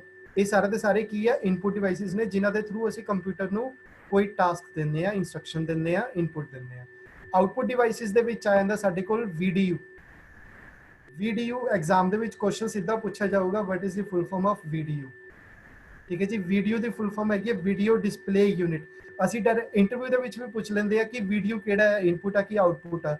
ਜੇ ਅਸੀਂ VDU ਸੁਣਿਆ ਹੋਊਗਾ ਕਿ VDU ਕੋਈ ਹੈਗੀ ਆ, ਯੂਨਿਟ ਆ, ਡਿਵਾਈਸ ਆ, ਕੀ ਆ, ਤਾਂ ਹੀ ਅਸੀਂ ਉਹਨੂੰ ਐਗਜ਼ਾਮ ਦੇ ਸਕਦੇ ਹਾਂ। VDU is a video display unit. ਇਹ ਇੱਕ ਆਊਟਪੁੱਟ ਯੂਨਿਟ ਹੈ, ਜਿਹਦੇ ਵਿੱਚ ਫਰਦਰ ਆ ਜਾਂਦੇ ਸਾਡੇ ਮੋਨੀਟਰਸ। ਪਹਿਲਾਂ ਆਉਂਦੇ ਸੀਗੇ TV ਟਾਈਪ CRT ਮੋਨੀਟਰ ਵਾਲੇ, ਲਾਰਜ ਇਨ ਸਾਈਜ਼ ਮੋਨੀਟਰਸ ਆਉਂਦੇ ਸੀਗੇ। After that we have TFT small in size ਆਏ। ਹੁਣ LEDs ਆ ਗਏ। LED ਮੋਨੀਟਰ ਆਪਾਂ ਮੇਨਲੀ ਦੇਖਦੇ ਆ, ਛੋਟੀ ਜੀ ਸਕਰੀਨ ਹੁੰਦੀ ਆ ਤੇ ਕਾਫੀ ਘੱਟ ਜਗ੍ਹਾ ਲੈਂਦੀ ਹੈ, ਸਪੇਸ ਲੋ ਇਨ ਸਾਈਜ਼ ਦੇ ਵਿੱਚ ਇਹ ਛੋਟੇ ਨੇ ਕੰਪੈਰੀਟਿਵ ਟੂ CRT ਮੋਨੀਟਰ। ਸੋ ਇਹ ਤਿੰਨੋਂ ਤਰ੍ਹਾਂ ਦੇ ਮੋਨੀਟਰ ਸਾਡੇ ਵੀਡੀਓ ਡਿਸਪਲੇ ਯੂਨਿਟ ਦੇ ਅੰਦਰ ਆਉਂਦੇ ਆ। ਠੀਕ ਹੈ ਜੀ। VDU ਦੀ ਫੁੱਲ ਫਾਰਮ ਹੈ ਕਿ video display unit. After that we have a printer. Second output device ਕੀ ਹੈ ਸਾਡੇ ਕੋਲ? ਪ੍ਰਿੰਟਰ। ਪ੍ਰਿੰਟਰ ਦੀ ਮੇਜਰ ਰਿਸਪੌਂਸਿਬਿਲਿਟੀ ਹੈਗੀ ਆ ਕਿ ਜਦੋਂ ਅਸੀਂ ਕੰਪਿਊਟਰ ਨੂੰ ਕੋਈ ਕੰਮ ਦਿੱਤਾ, ਕੰਪਿਊਟਰ ਦੇ ਵਿੱਚ ਜਿੰਨਾ ਅਸੀਂ ਟਾਸਕ ਕਰਦੇ ਹਾਂ ਉਹ ਸਾਰਾ ਦਾ ਸਾਰਾ ਜੋ ਮੈਨੂੰ ਮੋਨੀਟਰ ਤੇ ਦਿਖ ਰਿਹਾ ਬੱਚੇ, ਉਹ ਸਾਰਾ ਦਾ ਸਾਰਾ ਸੌਫਟ ਐਂਡ ਹੈ, ਸੌਫਟ ਪਾਰਟ ਆ ਉਹ। ਠੀਕ ਹੈ। ਸੌਫਟ ਕਾਪੀ ਆ ਉਹ ਮੇਰੀ, ਉਹ ਮੈਨੂੰ ਰੀਡ ਕਰ ਰਿਹਾ, ਉਹਨੂੰ ਮੈਂ ਟੱਚ ਨਹੀਂ ਕਰ ਸਕਦਾ। ਬਟ ਪ੍ਰਿੰਟਰ ਦਾ ਰਿਸਪੌਂਸਿਬਿਲਿਟੀ ਕੀ ਆ? ਉਸ ਸੌਫਟ ਕਾਪੀ ਦਾ ਹਾਰਡ ਕਾਪੀ ਯਾਨੀ ਕਿ ਜਦੋਂ ਅਸੀਂ ਪ੍ਰਿੰਟ ਆਊਟ ਲੈ ਲੈਂਦੇ ਆ, ਪੇਪਰ ਤੇ ਪ੍ਰਿੰਟ ਹੋ ਕੇ ਮੇਰੇ ਹੱਥ ਵਿੱਚ ਆ ਜਾਂਦਾ, ਉਹ ਮੇਰੇ ਵਾਸਤੇ ਕੀ ਆ? ਹਾਰਡ ਕਾਪੀ ਆ। ਜਨਰਲੀ ਇਹ ਟਰਮ ਆਪਾਂ ਯੂਜ਼ ਵੀ ਕਰਦੇ ਹਾਂ, ਹਾਰਡ ਕੈਸ਼, ਸੌਫਟ ਕੈਸ਼। ਜਦੋਂ ਆਨਲਾਈਨ ਟ੍ਰਾਂਸਫਰ ਕਰਦੇ ਹਾਂ that is a soft cash. ਜਦੋਂ ਮੇਰੇ ਹੱਥ ਬਾਈ ਹੈਂਡ ਮੈਂ ਕਿਸੇ ਤੋਂ ਕੈਸ਼ ਰਿਸੀਵ ਕਰਦਾ ਹਾਂ, ਉਹਨੂੰ ਅਸੀਂ ਹਾਰਡ ਕੈਸ਼ ਕਹਿ ਦਿੰਦੇ। ਸੇਮ ਥਿੰਗ, ਜੋ ਇਨਫੋਰਮੇਸ਼ਨ ਮੈਂ ਕੰਪਿਊਟਰ ਤੇ ਪੜ੍ਹ ਰਿਹਾ ਉਹ ਹੈਗੀ ਹੈ ਮੇਰੀ ਸੌਫਟ ਕਾਪੀ। ਜਦੋਂ ਉਹਨੂੰ ਮੈਂ ਪ੍ਰਿੰਟ ਕੱਢ ਲੈਂਦਾ ਆਪਣੇ ਹੱਥ ਵਿੱਚ, ਪੇਪਰ ਤੇ ਪ੍ਰਿੰਟ ਮੇਰੇ ਹੱਥ ਵਿੱਚ ਹੁੰਦਾ, ਉਹਨੂੰ ਮੈਂ ਕਹਿੰਦਾ ਹਾਰਡ ਕਾਪੀ। ਠੀਕ ਹੈ ਜੀ। ਉਸ ਤੋਂ ਬਾਅਦ ਆ ਜਾਂਦਾ ਜੀ ਸਪੀਕਰ ਸਿਸਟਮ। ਕੀ ਹੁੰਦਾ ਸਾਰਿਆਂ ਨੂੰ ਪਤਾ ਹੈ ਵੀ ਜੋ ਮਾਈਕ ਵਿੱਚ ਬੋਲਦੇ ਆ ਉਹ ਸਪੀਕਰ ਦੇ ਥਰੂ ਆਊਟਪੁੱਟ ਆਉਂਦੀ ਹੈ। ਆਡੀਓ ਜਿੰਨਾ ਸੁਣਦੇ ਆ ਸਪੀਕਰਸ ਦੇ ਥਰੂ ਹੀ ਸੁਣਦੇ ਆ। ਪਲੋਟਰਸ ਆ ਜਾਂਦੇ, ਅੱਗੇ ਪੜਾਂਗੇ ਆਪਾਂ ਡਿਟੇਲ ਵਿੱਚ। ਡਾਇਗਰਾਮੈਟਿਕਲੀ ਮੈਂ ਸ਼ੋਅ ਕਰਨ ਦੀ ਕੋਸ਼ਿਸ਼ ਵੀ ਕੀਤੀ ਆ। ਜਦੋਂ ਅਸੀਂ ਲਾਰਜ ਸਾਈਜ਼ ਦੇ ਪ੍ਰਿੰਟ ਆਊਟਸ ਲੈਣੇ ਹੁੰਦੇ ਆ, ਉਸ ਟਾਈਮ ਤੇ ਪਲੋਟਰਸ ਯੂਜ਼ ਕੀਤੇ ਜਾਂਦੇ ਆ। ਸੋ ਇਹ ਸੀਗਾ ਬੇਸਿਕ ਅਬਾਊਟ ਹਾਰਡਵੇਅਰ। ਅਗਲਾ ਪਾਰਟ ਆ ਜਾਂਦਾ ਜੀ ਸੌਫਟਵੇਅਰ। ਠੀਕ ਹੈ ਜੀ। ਹੁਣ ਸੌਫਟਵੇਅਰ ਕੀ ਹੁੰਦੇ ਆ? ਸੌਫਟਵੇਅਰ ਬੇਸਿਕਲੀ ਕੰਪਿਊਟਰ ਨੂੰ ਰਨਿੰਗ ਆਰਡਰ ਵਿੱਚ ਲਿਆਉਣ ਵਾਸਤੇ ਯੂਜ਼ ਹੁੰਦੇ ਆ। ਸੌਫਟਵੇਅਰ ਕੀ ਹੁੰਦੇ ਆ? ਸੌਫਟਵੇਅਰ ਸਾਡੇ ਹਾਰਡਵੇਅਰ ਨੂੰ ਰਨਿੰਗ ਆਰਡਰ ਵਿੱਚ ਲਿਆਉਣ ਵਿੱਚ ਹੈਲਪ ਕਰਦੇ ਆ। ਇਹਨਾਂ ਨੂੰ ਅਸੀਂ ਸੈਟ ਆਫ ਇੰਸਟਰਕਸ਼ਨਸ ਵੀ ਕਹਿ ਦਿੰਦੇ ਆ, ਜੋ ਇੱਕ ਕੰਪਿਊਟਰ ਨੂੰ ਵਰਕਿੰਗ ਆਰਡਰ ਵਿੱਚ ਲਿਆਉਂਦੇ ਆ। ਠੀਕ ਹੈ ਜੀ। ਆਈ ਰਿਪੀਟ, ਸੈਟ ਆਫ ਇੰਸਟਰਕਸ਼ਨਸ ਜੋ ਮੇਰੇ ਹਾਰਡਵੇਅਰ ਨੂੰ ਯਾਨੀ ਕਿ ਕੰਪਿਊਟਰ ਨੂੰ ਵਰਕਿੰਗ ਆਰਡਰ ਵਿੱਚ ਲਿਆਉਂਦਾ, ਉਹਨੂੰ ਅਸੀਂ ਸੌਫਟਵੇਅਰ ਕਹਿ ਦਿੰਦੇ ਆ। ਸੋ ਸੌਫਟਵੇਅਰ ਨੂੰ ਫਰਦਰ ਦੋ ਪਾਰਟਸ ਵਿੱਚ ਡਿਵਾਈਡ ਕੀਤਾ ਗਿਆ, system software and application software. ਮੈਂ ਜ਼ਿਆਦਾ ਡੀਪ ਨਹੀਂ ਜਾਊਂਗਾ, ਐਟ ਦੀ ਐਂਡ ਆਪਾਂ ਡਿਸਕਸ਼ਨ ਕਰਾਂਗੇ ਥੋੜੀ ਬਹੁਤ, ਜ਼ਿਆਦਾ ਡੀਪ ਨਹੀਂ ਜਾਊਂਗਾ, ਸਿਰਫ ਇਹ ਡਾਇਗਰਾਮ ਮੈਂ ਤੁਹਾਡੇ ਨਾਲ ਡਿਸਕਸ ਕਰ ਦਿੰਦਾ। ਦੋ ਪਾਰਟਸ ਵਿੱਚ ਡਿਵਾਈਡ ਕੀਤਾ ਗਿਆ ਸੌਫਟਵੇਅਰਸ ਨੂੰ, system software and application software. System software ਕੀ ਹੁੰਦੇ ਆ, ਜੋ ਮੇਰੇ ਕੰਪਿਊਟਰ ਦੀ ਇੰਟਰਨਲ ਵਰਕਿੰਗ ਨੂੰ, ਯਾਨੀ ਕਿ ਮੇਰੇ ਹਾਰਡਵੇਅਰ ਨੂੰ ਵਰਕਿੰਗ ਆਰਡਰ ਵਿੱਚ ਲਿਆਉਂਦੇ ਆ, ਉਹਨਾਂ ਨੂੰ ਅਸੀਂ ਕਹਿ ਦਿੰਦੇ ਆ ਸਿਸਟਮ ਸੌਫਟਵੇਅਰ। ਐਪਲੀਕੇਸ਼ਨ ਸੌਫਟਵੇਅਰ ਨੂੰ ਕੀ, ਐਪਲੀਕੇਸ਼ਨ ਸੌਫਟਵੇਅਰ ਕਿਹੜੇ ਹੁੰਦੇ ਆ, ਜਿਹੜੇ ਕਿ ਕੰਪਿਊਟਰ ਦੇ ਅੰਦਰ, ਕੰਪਿਊਟਰ ਨੂੰ ਚਲਾਉਣ ਤੋਂ ਬਾਅਦ ਯੂਜ਼ਰ ਨੇ ਕੋਈ ਸਪੈਸੀਫਿਕ ਆਪਰੇਸ਼ਨ ਕਰਨਾ ਹੈ, ਐਗਜ਼ਾਮਪਲ ਕੋਈ ਟਾਈਪਿੰਗ ਪਰਫਾਰਮ ਕਰਨੀ ਹੈ, ਠੀਕ ਹੈ ਜੀ। I want to use a internet, ਮੈਨੂੰ ਵੈਬ ਬਰਾਊਜ਼ਰ ਚਾਹੀਦਾ ਹੈ, ਜੇ ਮੈਂ ਇੰਟਰਨੈਟ ਯੂਜ਼ ਕਰਨਾ ਚਾਹੁੰਦਾ ਮੇਰੇ ਕੋਲ ਵੈਬ ਬਰਾਊਜ਼ਰ ਹੋਣਾ ਚਾਹੀਦਾ ਹੈ ਨਾ। So these are some application software ਜਿਨ੍ਹਾਂ ਨੂੰ ਯੂਜ਼ ਕਰਕੇ ਅਸੀਂ ਕੰਪਿਊਟਰ ਤੇ ਕੋਈ ਵੀ ਟਾਸਕ ਪਰਫਾਰਮ ਕਰਦੇ ਹਾਂ। ਦੋਨਾਂ 'ਚ ਡਿਫਰੈਂਸ ਕੀ ਆ, ਸਿਸਟਮ ਸੌਫਟਵੇਅਰ ਮੇਰੇ ਹਾਰਡਵੇਅਰ ਨੂੰ ਵਰਕਿੰਗ ਆਰਡਰ 'ਚ ਲਿਆਂਦਾ, ਐਪਲੀਕੇਸ਼ਨ ਸੌਫਟਵੇਅਰ ਯੂਜ਼ਰ ਨੂੰ ਪਰਮਿਸ਼ਨ ਦਿੰਦਾ ਆ ਕਿ ਤੁਸੀਂ ਕੰਪਿਊਟਰ ਤੇ ਕੋਈ ਵੀ ਟਾਸਕ ਕਰ ਸਕਦੇ ਹੋ, ਠੀਕ ਹੈ ਜੀ।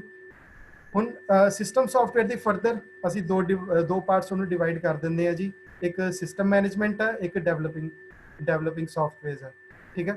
ਸਿਸਟਮ ਸੌਫਟਵੇਅਰ 'ਚ ਕੀ ਆ ਜਾਂਦਾ, ਸਾਡਾ ਆਪਰੇਟਿੰਗ ਸਿਸਟਮ, ਯਾਨੀ ਕਿ ਜੇ ਮੇਰੇ ਕੰਪਿਊਟਰਸ ਦੇ ਵਿੱਚ ਵਿੰਡੋਜ਼ 7, ਵਿੰਡੋ 8, ਵਿੰਡੋ 10, ਇਹ ਸਾਰੀ ਅਸੀਂ ਸੁਣੀਆਂ ਹੋਈਆਂ, ਵਿੰਡੋਜ਼ XP, XP2, ਮਿਲੇਨੀਅਮ, ਇਹ ਸਾਰੀ ਵਿੰਡੋਜ਼ ਨੇ, ਇਹਨਾਂ ਨੂੰ ਅਸੀਂ ਆਪਰੇਟਿੰਗ ਸਿਸਟਮ ਕਹਿੰਦੇ ਆ, ਜਿਨ੍ਹਾਂ ਦੇ ਥਰੂ ਅਸੀਂ ਕੰਪਿਊਟਰ ਦੇ ਨਾਲ ਇੰਟਰੈਕਟ ਕਰਦੇ ਹਾਂ, ਠੀਕ ਹੈ ਜੀ।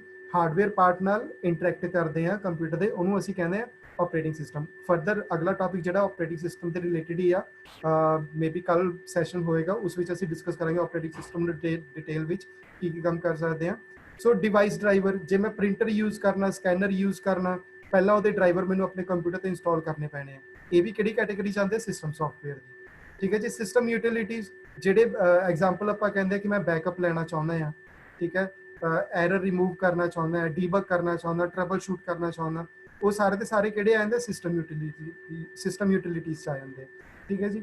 ਡਿਵੈਲਪਿੰਗ ਸੌਫਟਵੇਅਰ ਚ ਆ ਜਾਂਦੇ ਆ ਪ੍ਰੋਗਰਾਮਿੰਗ, ਆਪਾਂ ਜੇ ਪ੍ਰੋਗਰਾਮਿੰਗ ਲੈਂਗੁਏਜਸ ਕੁਝ ਫਰਦਰ ਯੂਜ਼ ਕਰਦੇ ਹਾਂ, ਉਹਨਾਂ ਨੂੰ ਅਸੀਂ ਡਿਵੈਲਪਿੰਗ ਲੈਂਗੁਏਜ ਵਿੱਚ, ਡਿਵੈਲਪਿੰਗ ਸੌਫਟਵੇਅਰ ਵਿੱਚ ਲੈ ਜਾਂਦੇ ਹਾਂ, ਠੀਕ ਹੈ। ਸੋ ਆਪਾਂ ਇਹਨੂੰ ਡਿਟੇਲ 'ਚ ਨਹੀਂ ਕਰਦੇ, ਬੇਸਿਕਲੀ ਸਿਰਫ ਸਿਸਟਮ ਸੌਫਟਵੇਅਰ ਇੰਨਾ ਸਮਝ ਲਓ ਕਿ ਆਪਰੇਟਿੰਗ ਸਿਸਟਮ, ਡਿਵਾਈਸ ਡਰਾਈਵਰ ਤੇ ਸਿਸਟਮ ਯੂਟਿਲਿਟੀਜ਼, ਜਿਨ੍ਹਾਂ ਵਿੱਚ ਬੈਕਅਪ, ਰੀਸਟੋਰ, ਇਹ ਸਾਰੇ ਆਪਰੇਸ਼ਨਸ ਕਰਨੇ ਉਹ ਸਿਸਟਮ ਸੌਫਟਵੇਅਰ ਵਿੱਚ ਆਉਂਦੇ ਆ, ਠੀਕ ਹੈ ਜੀ। ਅਗਲਾ ਆ ਜਾਂਦਾ ਐਪਲੀਕੇਸ਼ਨ ਸੌਫਟਵੇਅਰ। ਐਪਲੀਕੇਸ਼ਨ ਸੌਫਟਵੇਅਰ ਵਿੱਚ ਆ ਜਾਂਦਾ ਬੱਚਾ, ਆਪਾਂ ਜਿੱਦਾਂ ਮੈਂ ਕਿਹਾ ਸੀਗਾ, ਯੂਜ਼ਰ ਨੂੰ ਪਰਮਿਸ਼ਨ ਦਿੰਦਾ ਹੈ ਕਿ ਤੁਸੀਂ ਕੰਪਿਊਟਰ ਤੇ ਕੋਈ ਵੀ ਟਾਸਕ ਕਰ ਸਕਦੇ ਹੋ। ਐਗਜ਼ਾਮਪਲ, ਮੈਂ ਕੋਈ ਟਾਈਪਿੰਗ ਦਾ ਟਾਸਕ ਕਰਨਾ ਚਾਹੁੰਦਾ, ਤਾਂ ਮੈਨੂੰ ਪਤਾ ਹੈ ਕਿ ਮੇਰੇ ਕੰਪਿਊਟਰ ਦੇ ਵਿੱਚ ਨੋਟਪੈਡ ਹੋਣਾ ਜ਼ਰੂਰੀ ਹੈ, ਠੀਕ ਹੈ ਜੀ। ਵਰਡ ਪ੍ਰੋਸੈਸਿੰਗ ਕੋਈ ਸੌਫਟਵੇਅਰ ਹੋਣਾ ਬਹੁਤ ਜ਼ਰੂਰੀ ਹੈ, ਨੋਟਪੈਡ ਆ ਗਿਆ, ਦੈਨ ਮਾਈਕਰੋਸੌਫਟ ਵਰਡ ਆ ਗਿਆ, ਠੀਕ ਹੈ ਜੀ। ਪ੍ਰੈਜੈਂਟੇਸ਼ਨਸ ਬਣਾ ਸਕਦੇ ਹਾਂ, ਐਕਸਲ ਤੇ ਕੰਮ ਕਰ ਸਕਦੇ ਹਾਂ, ਫੋਟੋ ਐਡੀਟਰ ਸੌਫਟਵੇਅਰ ਹੁੰਦੇ ਆ ਸਾਡੇ ਕੋਲ, ਪੇਂਟ ਹੈਗਾ, ਇਹ ਸਾਰੇ ਦੇ ਸਾਰੇ ਜਨਰਲ ਪਰਪਸ ਐਪਲੀਕੇਸ਼ਨ ਸੌਫਟਵੇਅਰ ਨੇ। ਉਸ ਤੋਂ ਬਾਅਦ ਸਪੈਸ਼ਲ ਸੌਫਟਵੇਅਰ ਜੇ ਅਸੀਂ ਕਰਨਾ ਚਾਹੁੰਦੇ ਹਾਂ ਐਪਲੀਕੇਸ਼ਨ ਬੇਸਡ, ਉਹ ਡਿਪੈਂਡ ਕਰਦਾ ਕਿਸ ਤਰ੍ਹਾਂ ਦਾ ਅਸੀਂ ਆਪਰੇਸ਼ਨ ਕਰਨਾ ਚਾਹੁੰਦੇ ਹਾਂ। ਜੇ ਆਨਲਾਈਨ ਸ਼ਾਪਿੰਗ ਅਸੀਂ ਯੂਜ਼ ਕਰਨਾ ਚਾਹੁੰਦੇ ਹਾਂ, ਇੰਟਰਨੈਟ ਮੈਂ ਯੂਜ਼ ਕਰਨਾ ਚਾਹੁੰਦਾ, ਮੇਰੇ ਕੋਲ ਵੈਬ ਬਰਾਊਜ਼ਰ ਹੋਣੇ ਚਾਹੀਦੇ ਆ, ਠੀਕ ਹੈ ਜੀ, ਉਹ ਸਪੈਸ਼ਲ ਪਰਪਸ ਸੌਫਟਵੇਅਰ ਵਿੱਚ ਆ ਜਾਂਦਾ। ਸੋ ਹੁਣ ਅਸੀਂ ਡਿਸਕਸ ਕਰਾਂਗੇ input devices. we will discuss about input devices। ਸਭ ਤੋਂ ਪਹਿਲਾਂ ਇਨਪੁਟ ਡਿਵਾਈਸ ਹੈਗਾ ਸਾਡੇ ਕੋਲ ਕੀਬੋਰਡ। ਡਾਇਗਰਾਮੈਟਿਕਲੀ ਤੁਹਾਨੂੰ ਸ਼ੋਅ ਕਰਨ ਦੀ ਕੋਸ਼ਿਸ਼ ਕੀਤੀ ਹੈ। ਕੀਬੋਰਡ ਕੁਛ ਐਦਾਂ ਦਾ ਸਾਡੇ ਕੋਲ ਸਾਰਿਆਂ ਨੇ ਦੇਖਿਆ ਹੀ ਅਸੀਂ ਤਕਰੀਬਨ। ਮੇਜਰਲੀ ਇਹਦਾ ਸਟਰਕਚਰ ਸਾਨੂੰ ਪਤਾ ਹੋਣਾ ਚਾਹੀਦਾ, ਕੀਬੋਰਡ ਤੇ ਉੱਪਰ ਹੁੰਦਾ ਕੀ ਆ। ਇਹ ਜਿਹੜਾ ਕੀਬੋਰਡ ਤੁਹਾਡੇ ਸਾਹਮਣੇ ਹੈਗਾ, ਅਸੀਂ ਸਾਰੇ ਮੋਬਾਈਲ ਦੇ ਵਿੱਚ ਕੀਪੈਡ ਵੀ ਯੂਜ਼ ਕਰਦੇ ਹਾਂ। ਟੱਚ ਸਕਰੀਨ ਵਾਲੇ ਜੇ ਮੋਬਾਈਲ ਆ, ਉੱਥੇ ਅਸੀਂ ਕੋਸ਼ਿਸ਼ ਕੀ ਕਰਦੇ ਹਾਂ, WhatsApp ਤੇ ਜਿੰਨੇ ਵੀ ਮੈਸੇਜ ਲਿਖਦੇ ਆ, ਸਾਡੇ ਕੋਲ ਕੀਪੈਡ ਆ ਜਾਂਦਾ ਨੀਚੇ, ਜਦੋਂ ਕਲਿੱਕ ਕਰਦੇ ਹਾਂ ਮੈਸੇਜ ਲਿਖਣ ਦੀ ਕੋਸ਼ਿਸ਼ ਕਰਦੇ। ਹਮੇਸ਼ਾ ਅੱਜ ਤੱਕ ਅਸੀਂ ਇਸ ਚੀਜ਼ ਨੂੰ ਕਿਸੇ ਨੇ ਸ਼ਾਇਦ ਦੇਖਿਆ ਹੋਵੇ, ਬਟ ਮੈਂ ਇੱਥੇ ਦੱਸਣਾ ਚਾਹੂੰਗਾ, ਅਸੀਂ ਅੱਜ ਤੱਕ ਕਦੀ ਅਲਫਾਬੈਟ ਪੜ੍ਹਨ ਦੀ ਕੋਸ਼ਿਸ਼ ਨਹੀਂ ਕੀਤੀ ਕਿ ਪਹਿਲੀ ਲਾਈਨ ਵਿੱਚ QWERTY ਇਹ ਅਲਫਾਬੈਟਸ ਯੂਜ਼ ਕੀਤੇ, ਇਹੀ ਸੀਰੀਜ਼ ਯੂਜ਼ ਕੀਤੀ ਜਾਂਦੀ ਹੈ ਮੇਨਲੀ। ਇਹਨੂੰ ਅਸੀਂ ਕਹਿੰਦੇ QWERTY keypad, QWERTY keypad, QWERTY, QWERTY keypad, QWERTY keyboard. ਆਪਾਂ ਜਨਰਲੀ ਮਾਰਕੀਟ ਚੋਂ ਲੈਂਦੇ ਹਾਂ, ਆਪਾਂ ਕਹਿੰਦੇ ਮੈਨੂੰ ਕੁਆਰਟੀ ਕੀਬੋਰਡ ਦੇ ਦਿਓ। ਕਿਉਂ? ਬਿਕੋਜ਼ ਇਹਦੀ ਕੀਜ਼ ਹੀ ਇੱਦਾਂ ਸੈੱਟ ਕੀਤੀਆਂ ਗਈਆਂ ਜੋ ਮੋਸਟਲੀ ਹਰ ਐਪਲੀਕੇਸ਼ਨ ਅਸੀਂ ਲੈ ਲਈਏ, ਕੋਈ ਵੀ ਆਪਰੇਸ਼ਨ ਜਿੱਥੇ ਕੀਬੋਰਡ ਯੂਜ਼ ਹੋਣਾ, ਉੱਥੇ ਸੇਮ ਸੀਰੀਜ਼ ਯੂਜ਼ ਹੁੰਦੀ ਹੈ, ਠੀਕ ਹੈ ਜੀ। ਹੁਣ ਇਹਦੇ ਉੱਪਰ ਅਸੀਂ ਫੰਕਸ਼ਨ ਕੀਜ਼ ਵੀ ਹੈਗੀਆਂ, ਕੰਟਰੋਲ ਕੀਜ਼ ਵੀ ਆ, ਐਰੋ ਕੀਜ਼ ਵੀ ਹੈਗੀਆਂ, ਠੀਕ ਹੈ ਜੀ। ਦੈਨ ਕੀਜ਼, ਹੁਣ ਕੀਜ਼ ਕਿਹੜੀਆਂ ਆਈਡੀਆ ਕਿੱਥੋਂ ਆਇਆ ਸੀਗਾ ਕੀਬੋਰਡ ਦਾ? ਬੇਸਿਕਲੀ ਟਾਈਪਰਾਈਟਰ ਤੋਂ ਆਇਆ ਸੀਗਾ, ਠੀਕ ਹੈ। ਟਾਈਪਰਾਈਟਰ ਤੇ ਵੀ ਕੀ ਸੀਗਾ, ਯੂਜ਼ਰ ਟਿਕ ਕਰਦਾ ਸੀਗਾ, ਉਹ ਡਾਇਰੈਕਟਲੀ ਪ੍ਰਿੰਟ ਹੋ ਜਾਂਦਾ ਸੀਗਾ, ਠੀਕ ਹੈ। ਜਿੰਨੇ ਕੀਬੋਰਡ ਅਵੇਲੇਬਲ ਨੇ ਅਪ ਟੂ 100 to 105 ਕੀਜ਼ ਹੁੰਦੀਆਂ ਕੀਬੋਰਡ ਤੇ ਤਕਰੀਬਨ। ਇਸ ਤੋਂ ਅਬਵ ਵੀ ਹੈਗੇ ਮਲਟੀਮੀਡੀਆ ਕੀਬੋਰਡ, ਜਿਹਨੂੰ ਆਪਾਂ ਕਹਿ ਦਿੰਦੇ ਹਾਂ। ਮੇਨਲੀ ਜਿਹੜਾ 100 ਤੋਂ ਲੈ ਕੇ 105 ਕੀਜ਼ ਹੁੰਦੀਆਂ ਕੀਬੋਰਡਸ ਤੇ, ਉਹਦੇ ਵਿੱਚ 26 ਐਲਫਾਬੈਟਸ ਆ ਜਾਂਦੇ ਆ ABCD, ਠੀਕ ਹੈ ਜੀ। 12 ਫੰਕਸ਼ਨਸ ਕੀਜ਼ ਆ ਜਾਂਦੀਆਂ F1 ਤੋਂ ਲੈ ਕੇ F12 ਤੱਕ। ਨਿਊਮੈਰਿਕ ਕੀਜ਼ ਆ ਜਾਂਦੀਆਂ 0 to 9, 2 ਵਾਰ ਕੰਬੀਨੇਸ਼ਨ ਹੁੰਦਾ ਇਹਨਾਂ ਦਾ 0 to 9 ਦਾ। ਉਸ ਤੋਂ ਬਾਅਦ ਟੈਬ ਆ ਜਾਂਦਾ, space bar, control alt backspace enter, mathematical operators ਆ ਜਾਂਦੇ, ਪਲੱਸ ਮਾਈਨਸ ਡਿਵਾਈਡ है ना, comma semicolon caps lock print screen delete etcetera backspace. ये मल्टीपल कीज कीबोर्ड ते आंदे, so near about 100 to 105 keys बन जांदी, ठीक है जी। आफ्टर दैट सेकंड हैगा साडे कोल माउस। डायग्राम तो सानू सारिਆਂ ਨੂੰ क्लियर हो रहा माउस। ਇਹਦਾ ਨਾਮ ਹੁਣ ਮਾਊਸ ਕਿਉਂ ਪਿਆ, ਮੈਂ ਬਾਅਦ ਡਿਸਕਸ ਕਰਦਾ ਮਾਊਸ ਇਹਦਾ ਨਾਮ ਕਿਉਂ ਪਿਆ। ਸੋ ਮਾਊਸ ਕੀ ਹੈ, ਸਾਡਾ ਪੋਇੰਟਿੰਗ ਡਿਵਾਈਸ ਹੈ। ਮਾਊਸ ਸਾਡਾ ਇਨਪੁਟ ਡਿਵਾਈਸ ਹੈ ਜਿਹਨੂੰ ਅਸੀਂ ਪੋਇੰਟਿੰਗ ਡਿਵਾਈਸ ਵੀ ਕਹਿੰਦੇ ਆ। ਐਗਜ਼ਾਮ ਕੁਐਸਚਨ ਪਲੀਜ਼ ਇਹਨੂੰ ਨੋਟ ਡਾਊਨ ਕਰੀ ਜਾਇਓ। एग्जाम पॉइंट ऑफ व्यू तो पॉइंटिंग डिवाइस केड़ा है जिन्होंने ਅਸੀਂ इनपुट डिवाइस भी कहते हैं, दैट इज अ माउस, ठीक है। क्यों पॉइंटिंग डिवाइस कहते हैं, जिद्दां जिद्दां ਅਸੀਂ ਮਾਊਸ ਨੂੰ ਰੋਟੇਟ ਕਰਦੇ ਹਾਂ, ਡਰੈਗ ਕਰਦੇ ਹਾਂ, ਆਪਰੇਸ਼ਨ ਕੀ ਹੈ ਡਰੈਗ ਕਰਦੇ ਹਾਂ ਮਾਊਸ ਨੂੰ, ਉਦਾਂ ਉਦਾਂ ਸਕਰੀਨ ਤੇ ਮੇਰਾ ਕਰਸਰ ਵੀ ਰੋਟੇਟ ਹੁੰਦਾ ਰਹਿੰਦਾ। ਹੁਣ ਮੈਂ ਆ ਕਰਸਰ ਰੋਟੇਟ ਕਰ ਰਿਹਾ, ਤੁਹਾਡੀ ਸਕਰੀਨ ਤੇ ਵੀ ਸਾਰਿਆਂ ਨੂੰ ਕਰਸਰ ਰੋਟੇਟ ਹੋ ਰਿਹਾ ਹੋਊਗਾ, ਠੀਕ ਹੈ। So mouse is a basically pointing device ਜਿਹੜਾ ਜਿੱਦਾਂ ਜਿੱਦਾਂ ਅਸੀਂ ਡਰੈਗ ਕਰਦੇ ਹਾਂ ਮਾਊਸ ਨੂੰ ਉਦਾਂ ਉਦਾਂ ਹੀ ਮੇਰੇ डिवाइस मेरी स्क्रीन ते आउटपुट आती रही है, करसर रोटेट होंदा रहिंदा, ठीक है जी। ਇਹਦੇ ਤੇ ਹੁਣ ਕੀਜ਼ ਕਿਹੜੀਆਂ ਹੁੰਦੀਆਂ, ਲੈਫਟ ਕੀ ਹੁੰਦੀ ਹੈ, ਦੈਨ ਰਾਈਟ ਕੀ ਹੁੰਦੀ ਹੈ, ਦੈਨ ਸਕਰੋਲ, ਸੈਂਟਰ ਵਿੱਚ ਕੀ ਹੁੰਦਾ, ਸਕਰੋਲ ਵੀਲ ਹੁੰਦਾ। ਤੁਹਾਡੇ ਕੋਲ ਬੇਸਿਕਲੀ 3 ਕੀਜ਼ ਹੁੰਦੀਆਂ, left key, right key and scroll wheel. ਇਹਨਾਂ ਤਿੰਨਾਂ ਕੀਜ਼ ਦਾ ਆਪਣਾ ਇੱਕ ਇੰਡੀਵਿਜੂਅਲ ਟਾਸਕ ਹੈ। ਲੈਫਟ ਕੀ ਦੇ ਨਾਲ ਕੀ ਹੁੰਦਾ, ਜੇ ਮੈਂ ਸਿੰਗਲ ਕਲਿੱਕ ਕਰਾਂਗਾ ਫਾਈਲ ਸਿਲੈਕਟ ਹੁੰਦੀ ਹੈ, ਜੇ ਮੈਂ ਡਬਲ ਕਲਿੱਕ ਕਰਾਂਗਾ ਫਾਈਲ ਓਪਨ ਹੋ ਜਾਂਦੀ ਹੈ।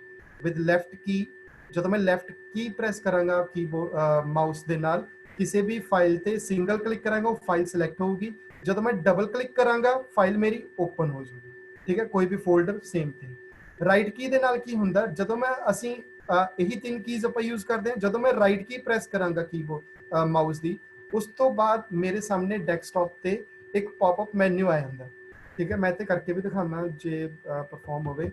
ਹੁਣ ਦਿਸ ਵਨ ਇਹ ਮੈਂ ਰਾਈਟ ਕੀ ਪ੍ਰੈਸ ਕੀਤੀ ਹੈ ਕਿ ਮਾਊਸ ਤੋਂ ਰਾਈਟ ਕੀ ਪ੍ਰੈਸ ਕੀਤੀ ਹੈ ਤੇ ਆ ਮੈਨੂ ਮੇਰੇ ਸਾਹਮਣੇ ਆ ਗਿਆ, ਪੌਪਅਪ ਮੈਨੂ ਕਹਿੰਦੇ ਆ ਜੀ ਇਹਨੂੰ, ਜਿੱਥੇ ਨੈਕਸਟ, ਪ੍ਰੀਵੀਅਸ, ਲਾਸਟ ਵਿਊਡ ਕੁਝ ਐਦਾਂ ਲਿਖਿਆ ਹੋਇਆ, ਠੀਕ ਹੈ। ਦੁਬਾਰਾ ਕਿਤੇ ਵੀ ਕਲਿੱਕ ਕਰਦਾ ਉਹ ਮੈਨੂ ਹਾਈਡ ਹੋ ਜਾਂਦਾ, ਪੌਪ ਆਊਟ ਹੋ ਜਾਂਦਾ ਉਹ, ਠੀਕ ਹੈ ਜੀ। ਹਾਈਡ ਹੋ ਗਿਆ ਮੈਨੂ ਮੇਰਾ।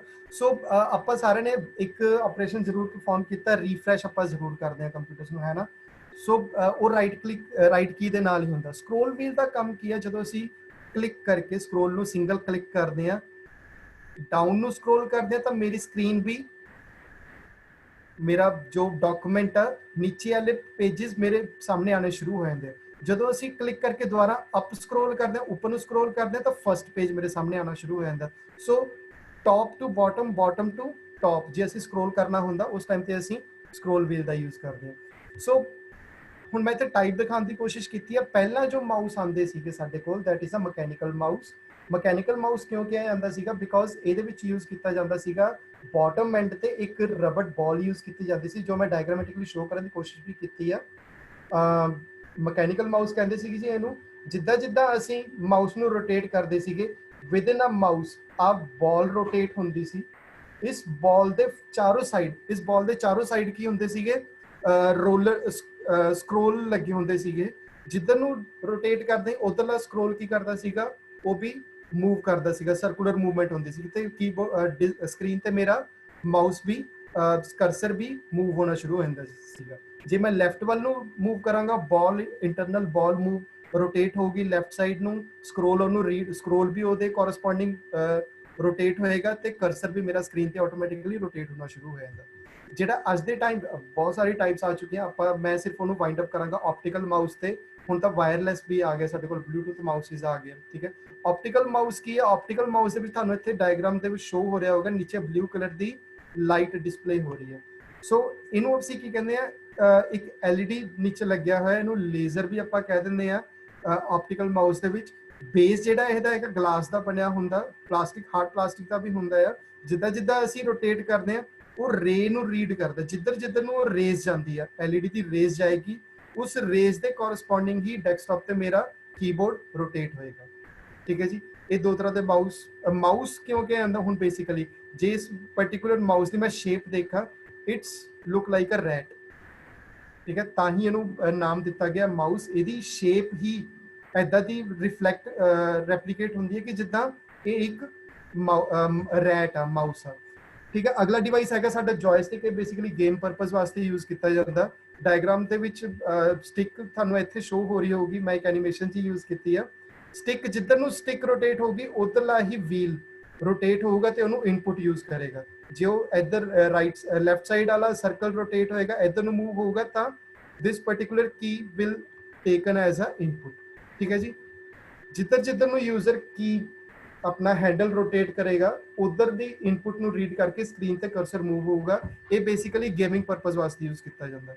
ਫਿਰ ਸਕੈਨਰਸ ਆ ਜਾਂਦੇ ਆ। ਠੀਕ ਹੈ, ਸਕੈਨਰਸ ਅਸੀਂ ਸਾਰਿਆਂ ਨੇ ਪ੍ਰਿੰਟ ਫੋਟੋ ਕਾਪੀਜ਼ ਕਰਾਈਆਂ, ਤਕਰੀਬਨ ਸਾਰਿਆਂ ਨੇ। ਫੋਟੋ ਕਾਪੀਜ਼ ਤੋਂ ਬਾਅਦ ਜੇ ਕਿਸੇ ਪਾਰਟਿਕੂਲਰ ਆਬਜੈਕਟ ਨੂੰ, ਇੱਥੇ ਮੈਂ ਸ਼ੋ ਕਰਨ ਦੀ ਕੋਸ਼ਿਸ਼ ਕੀਤੀ ਹੈ, ਫਲੈਟ ਬੈਡ ਸਕੈਨਰ ਹੁੰਦੇ ਆ, ਹੈਂਡਲਡ ਸਕੈਨਰ ਹੁੰਦੇ ਆ, ਸ਼ੀਟ ਫੀਟ ਸਕੈਨਰ ਹੁੰਦੇ ਆ। ਇਹਨਾਂ ਦਾ ਬੇਸਿਕ ਕੰਮ ਕੀ ਆ, ਜੋ ਯੂਜ਼ਰ ਨੇ ਆਬਜੈਕਟ ਇਸ ਪਾਰਟਿਕੂਲਰ ਗਲਾਸ ਤੇ ਰੱਖਤਾ, ਇੱਥੇ ਆ ਫਲੈਟ ਬੈਡ ਸਕੈਨਰ ਦੇ ਉੱਪਰ ਗਲਾਸ ਤੁਹਾਨੂੰ ਸ਼ੋ ਹੋ ਰਿਹਾ, ਜੋ ਆਬਜੈਕਟ ਅਸੀਂ ਇਸ ਗਲਾਸ ਤੇ ਰੱਖ ਦਿੰਦੇ ਆ, ਉਹਨੂੰ ਬਾਅਦ ਚ ਕਵਰ ਕਰਦੇ ਆ ਤੇ ਆਪਣੇ ਕੰਪਿਊਟਰ ਤੋਂ ਇੱਕ ਸੌਫਟਵੇਅਰ ਦੇ ਥਰੂ ਉਹਨੂੰ ਕੈਪਚਰ ਕਰਦੇ ਆ। ਮੇਰੇ ਹਾਰਡ ਕਾਪੀ ਦੀ ਇੱਕ ਸੌਫਟ ਕਾਪੀ ਜਨਰੇਟ ਹੋ ਜਾਂਦੀ ਮੇਰੇ ਕੰਪਿਊਟਰ ਦੇ ਵਿੱਚ। ਠੀਕ ਹੈ, ਸਕੈਨਿੰਗ ਦਾ ਆਪਰੇਸ਼ਨ ਕੀ ਹੈ, ਬੇਸਿਕਲੀ ਕਿਸੇ ਵੀ ਆਬਜੈਕਟ ਦਾ ਆਊਟਰ ਆਬਜੈਕਟ ਯਾਨੀ ਕਿ ਹਾਰਡ ਕਾਪੀ ਦੇ ਵਿੱਚ ਕੋਈ ਫੋਟੋ ਪਿਕਚਰ ਅਵੇਲੇਬਲ ਆ ਮੇਰੇ ਕੋਲ, ਉਹਨੂੰ ਮੈਂ ਇਸ ਗਲਾਸ ਤੇ ਰੱਖਦਾ ਆ, ਆਪਣੇ ਕੰਪਿਊਟਰ ਤੋਂ ਵਿਦ ਇਹਦੇ ਡਰਾਈਵਰ ਦੇ ਥਰੂ ਕੈਪਚਰ ਕਰਦਾ ਆ ਤੇ ਮੇਰੇ ਕੰਪਿਊਟਰ ਦੇ ਵਿੱਚ ਉਹਦੀ ਇੱਕ ਇਮੇਜ ਕੈਪਚਰ ਹੋ ਜਾਂਦੀ ਹੈ, ਯਾਨੀ ਕਿ ਉਹਦੀ ਸੌਫਟ ਕਾਪੀ ਬਣ ਜਾਂਦੀ ਹੈ। ਠੀਕ ਹੈ, ਹੈਂਡਲ ਸਕੈਨਰ ਅਸੀਂ ਸਾਰਿਆਂ ਨੇ ਦੇਖੇ ਆ, ਬੇਸਿਕਲੀ ਜਿੱਥੇ ਬਾਰਕੋਡ ਰੀਡ ਕਰਨਾ ਹੁੰਦਾ, ਬੇਸਿਕਲੀ ਮਾਲਸ ਦੇ ਵਿੱਚ ਯੂਜ਼ ਕੀਤਾ ਜਾਂਦਾ। ਬਾਰਕੋਡ ਰੀਡ ਕਰਕੇ ਉਹਦਾ ਬਿੱਲ ਜਨਰੇਟ ਕਰਨਾ ਹੁੰਦਾ, ਉਸ ਟਾਈਮ ਤੇ ਯੂਜ਼ ਕੀਤਾ ਜਾਂਦਾ। ਠੀਕ ਹੈ ਜੀ, ਇਹ ਹੋ ਗਿਆ scanner. After that we have a mic. Mic ਕੀ ਆ, ਜਿੱਥੋਂ audio and video operations perform ਕਰਨੇ ਹੁੰਦੇ, ਅਸੀਂ ਮਾਈਕ ਯੂਜ਼ ਕਰਦੇ ਹਾਂ। ਠੀਕ, ਮਾਈਕ ਦੀ ਬੇਸਿਕਲੀ ਵਰਕਿੰਗ ਕੀ ਆ, there is a device diaphragm. There is a device within a mic diaphragm, जो की करदा जिद्दां यूजर बोलदा उस वाइब्रेशंस ਨੂੰ ਰੀਡ ਕਰਦਾ, ਵਾਈਬ੍ਰੇਟ ਹੁੰਦਾ ਜਿੱਦਾਂ ਜਿੱਦਾਂ ਅਸੀਂ ਬੋਲਾਂਗੇ। ਡਾਇਫ੍ਰੈਗਮ ਕੀ ਕਰਦਾ, ਉਹ ਵੀ ਵਾਈਬ੍ਰੇਟ ਹੁੰਦਾ, ਉਸ ਵਾਈਬ੍ਰੇਸ਼ਨ ਦੇ ਅਕੋਰਡਿੰਗ ਫਰਦਰ ਇਲੈਕਟ੍ਰੀਕਲ ਸਿਗਨਲ ਪਾਸ ਕੀਤੇ ਜਾਂਦੇ ਆ, ਜੋ ਇੱਕ ਰਿਸੀਵਰ ਉਹਨੂੰ ਰਿਸੀਵ ਕਰਦਾ ਤੇ ਰੀਡ ਕਰਦਾ। ਠੀਕ ਹੈ, ਸਾਰੀ ਰਿਸਪੌਂਸਿਬਿਲਿਟੀ ਕਿਹਦੀ ਆ, ਡਾਇਫ੍ਰੈਗਮ ਦੀ, ਜੋ ਯੂਜ਼ਰ ਦੀ ਜੋ ਵੌਇਸ ਆ ਉਹਨੂੰ ਕੈਪਚਰ ਕਰਦਾ according to its vibrations, according to user vibrations. ਜਿੱਦਾਂ ਜਿੱਦਾਂ ਉਹ ਵਾਈਬ੍ਰੇਟ ਕਰੇਗਾ ਉਦਾਂ ਉਦਾਂ ਹੀ ਉਹਨੂੰ ਰੀਡ ਕਰੂਗਾ ਤੇ ਉਹਦੇ ਕੋਰਸਪੋਂਡਿੰਗ ਇਲੈਕਟ੍ਰੀਕਲ ਸਿਗਨਲ ਜਨਰੇਟ ਕਰੂਗਾ, ਫਰਦਰ ਰਿਸੀਵਰ ਐਂਡ ਨੂੰ ਪਾਸ ਔਨ ਕਰੇਗਾ। ਸੋ ਇਹ ਸੀਗੇ ਬੇਸਿਕਲੀ ਇਨਪੁਟ ਡਿਵਾਈਸਿਸ, ਜਿਹਦੇ ਵਿੱਚ ਅਸੀਂ ਕਰਿਆ keyboard, mouse, joystick, mic and scanner. ਹੁਣ ਆ ਗਏ ਸਾਡੇ ਆਊਟਪੁੱਟ ਡਿਵਾਈਸਿਸ। ਆਊਟਪੁੱਟ ਜਿੱਦਾਂ ਮੈਂ ਸਟਾਰਟਿੰਗ ਵਿੱਚ ਦੱਸਿਆ ਸੀਗਾ, ਸਾਡੇ ਕੋਲ ਪ੍ਰੋਸੈਸਿੰਗ ਯੂਨਿਟ ਤੋਂ ਬਾਅਦ ਥਰਡ ਯੂਨਿਟ ਹੈਗੀ ਆਊਟਪੁੱਟ ਯੂਨਿਟ। ਉਹਦੇ ਵਿੱਚ ਵੀਡੀਓ ਆ ਜਾਂਦੇ ਆ। ਕੈਥੋਡ ਰੇ ਟਿਊਬ ਕਿੱਦਾਂ ਦੇ ਸੀਗੇ ਮੋਨੀਟਰ, ਡਾਇਗਰਾਮ ਦੇ ਵਿੱਚ ਤੁਹਾਨੂੰ ਮੈਂ ਸ਼ੋ ਕੀਤਾ ਆ। ਥਿਨ ਫਿਲਮ TFT ਮੋਨੀਟਰਸ ਆਏ ਸੀਗੇ। TFT ਨੂੰ ਅਸੀਂ ਫੁੱਲ ਫਾਰਮ ਕੀ ਆ, ਥਿਨ ਫਿਲਮ ਟ੍ਰਾਂਜ਼ਿਸਟਰ। ਇਹਨੂੰ ਪਲੀਜ਼ ਇਹ ਫੁੱਲ ਫਾਰਮ ਸਾਰੀਆਂ ਲਿਖ ਲਓ, ਐਗਜ਼ਾਮ ਦੇ ਵਿੱਚ ਇੱਦਾਂ ਦੇ ਹੀ ਕੁਐਸਚਨ ਪੁੱਛੇ ਜਾਂਦੇ। CRT ਦੀ ਫੁੱਲ ਫਾਰਮ ਕੀ ਹੈ, LED ਦੀ ਫੁੱਲ ਫਾਰਮ ਕੀ ਆ, ਥਿਨ ਫਿਲਮ TFT ਦੀ ਫੁੱਲ ਫਾਰਮ ਕੀ ਹੈ, ਸਾਨੂੰ ਪਤਾ ਹੋਣੀਆਂ ਚਾਹੀਦੀਆਂ। ਠੀਕ ਹੈ, ਸੋ ਥੀਸ ਆਰ ਡਿਸਪਲੇ ਯੂਨਿਟਸ, ਜਿਨ੍ਹਾਂ ਤੇ ਆਫਟਰ ਪ੍ਰੋਸੈਸਿੰਗ ਕੋਈ ਵੀ ਆਪਰੇਸ਼ਨ ਯੂਜ਼ਰ ਪਰਫਾਰਮ ਕਰ ਰਿਹਾ, ਡੈਸਕਟਾਪ ਤੇ ਆ ਕੇ ਸਾਰਾ ਕੁਝ ਡਿਸਪਲੇ ਹੁੰਦਾ ਯੂਜ਼ਰ ਦੇ ਸਾਹਮਣੇ।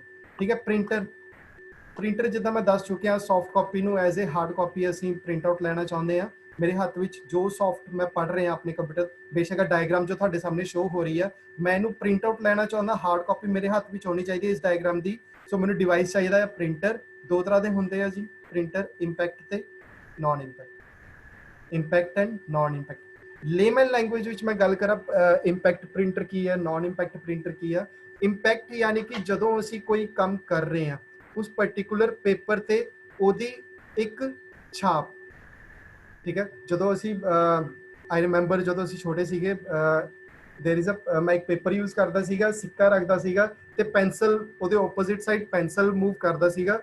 ਉਸ ਜੋ ਸਿੱਕੇ ਦਾ ਜਿੰਨੇ ਵੀ ਕਰੈਕਟਰਸ ਉੱਤੇ ਸੀਗੇ ਸਿੱਕੇ ਤੇ, ਠੀਕ ਹੈ, ਉਸ ਪੇਪਰ ਤੇ ਆ ਕੇ ਛਪ ਜਾਂਦੇ ਸੀਗੇ।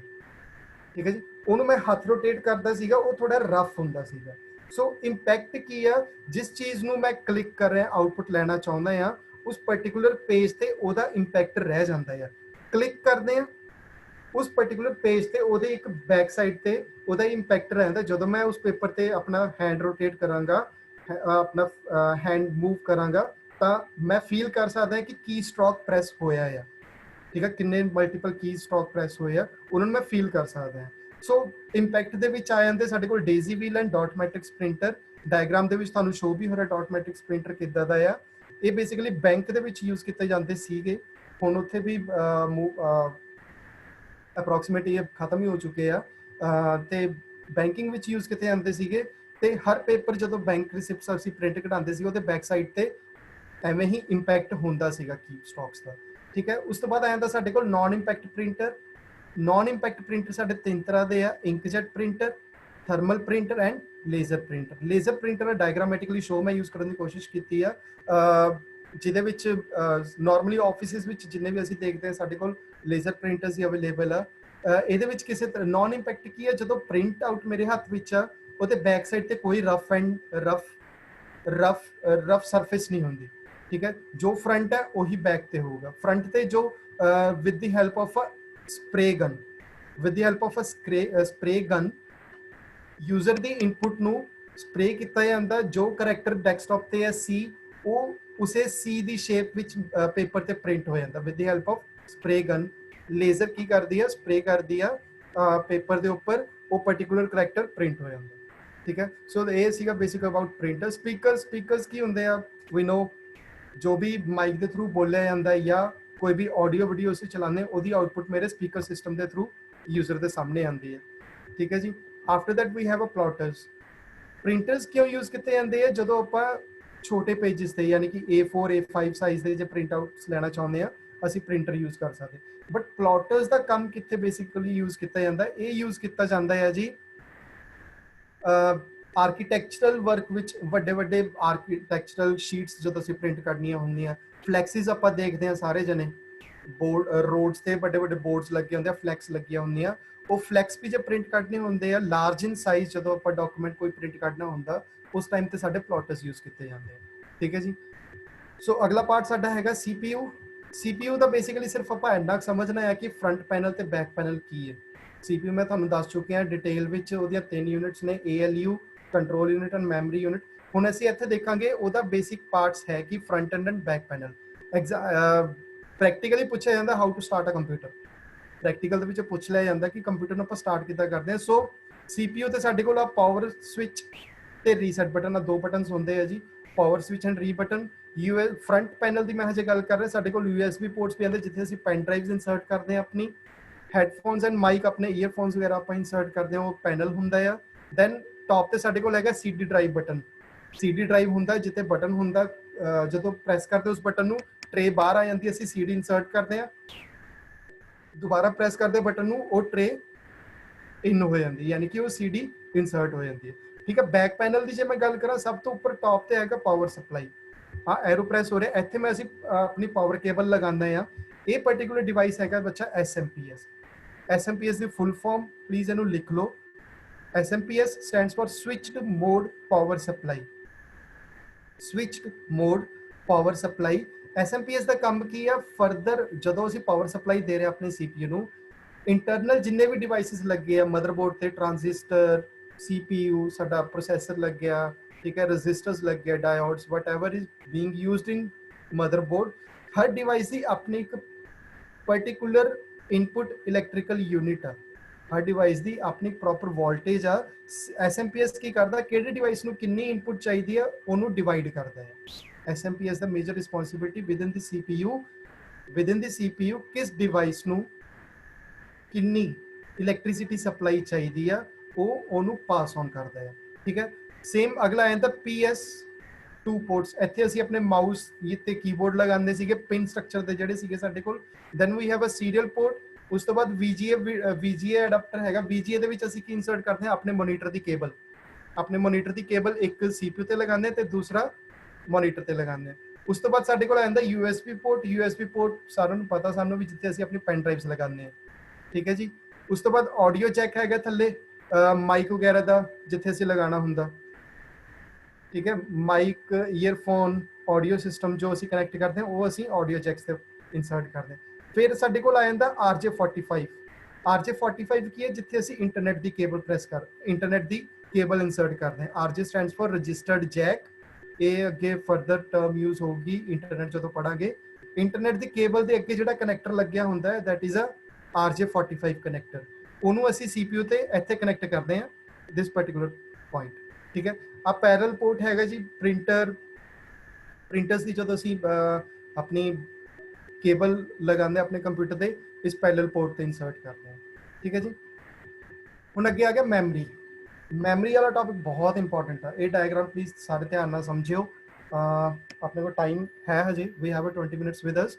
ਸੋ ਮੈਮਰੀ ਯੂਨਿਟ ਦਾ ਬੇਸਿਕ ਕੰਮ ਕੀ ਹੈ? ਜੋ ਵੀ ਸਟੋਰੇਜ ਆਪਾਂ ਕਰਵਾਉਣਾ ਚਾਹੁੰਦਾ, either permanent or either time ਦੀ ਆਫ ਐਗਜ਼ੀਕਿਊਸ਼ਨ ਟਾਈਮ ਤੇ ਵੇਲੇ ਵੀ ਸਾਨੂੰ ਕੰਪਿਊਟਰ ਨੂੰ ਮੈਮਰੀ ਚਾਹੀਦੀ ਹੈ ਤੇ ਪਰਮਾਨੈਂਟ ਸਟੋਰੇਜ ਵਾਸਤੇ ਮੈਮਰੀ ਚਾਹੀਦੀ ਹੈ, ਠੀਕ ਹੈ। ਸੋ ਮੈਮਰੀ ਨੂੰ ਦੋ ਕੈਟੇਗਰੀਜ਼ ਵਿੱਚ ਡਿਵਾਈਡ ਕੀਤਾ ਗਿਆ, primary memory and secondary memory.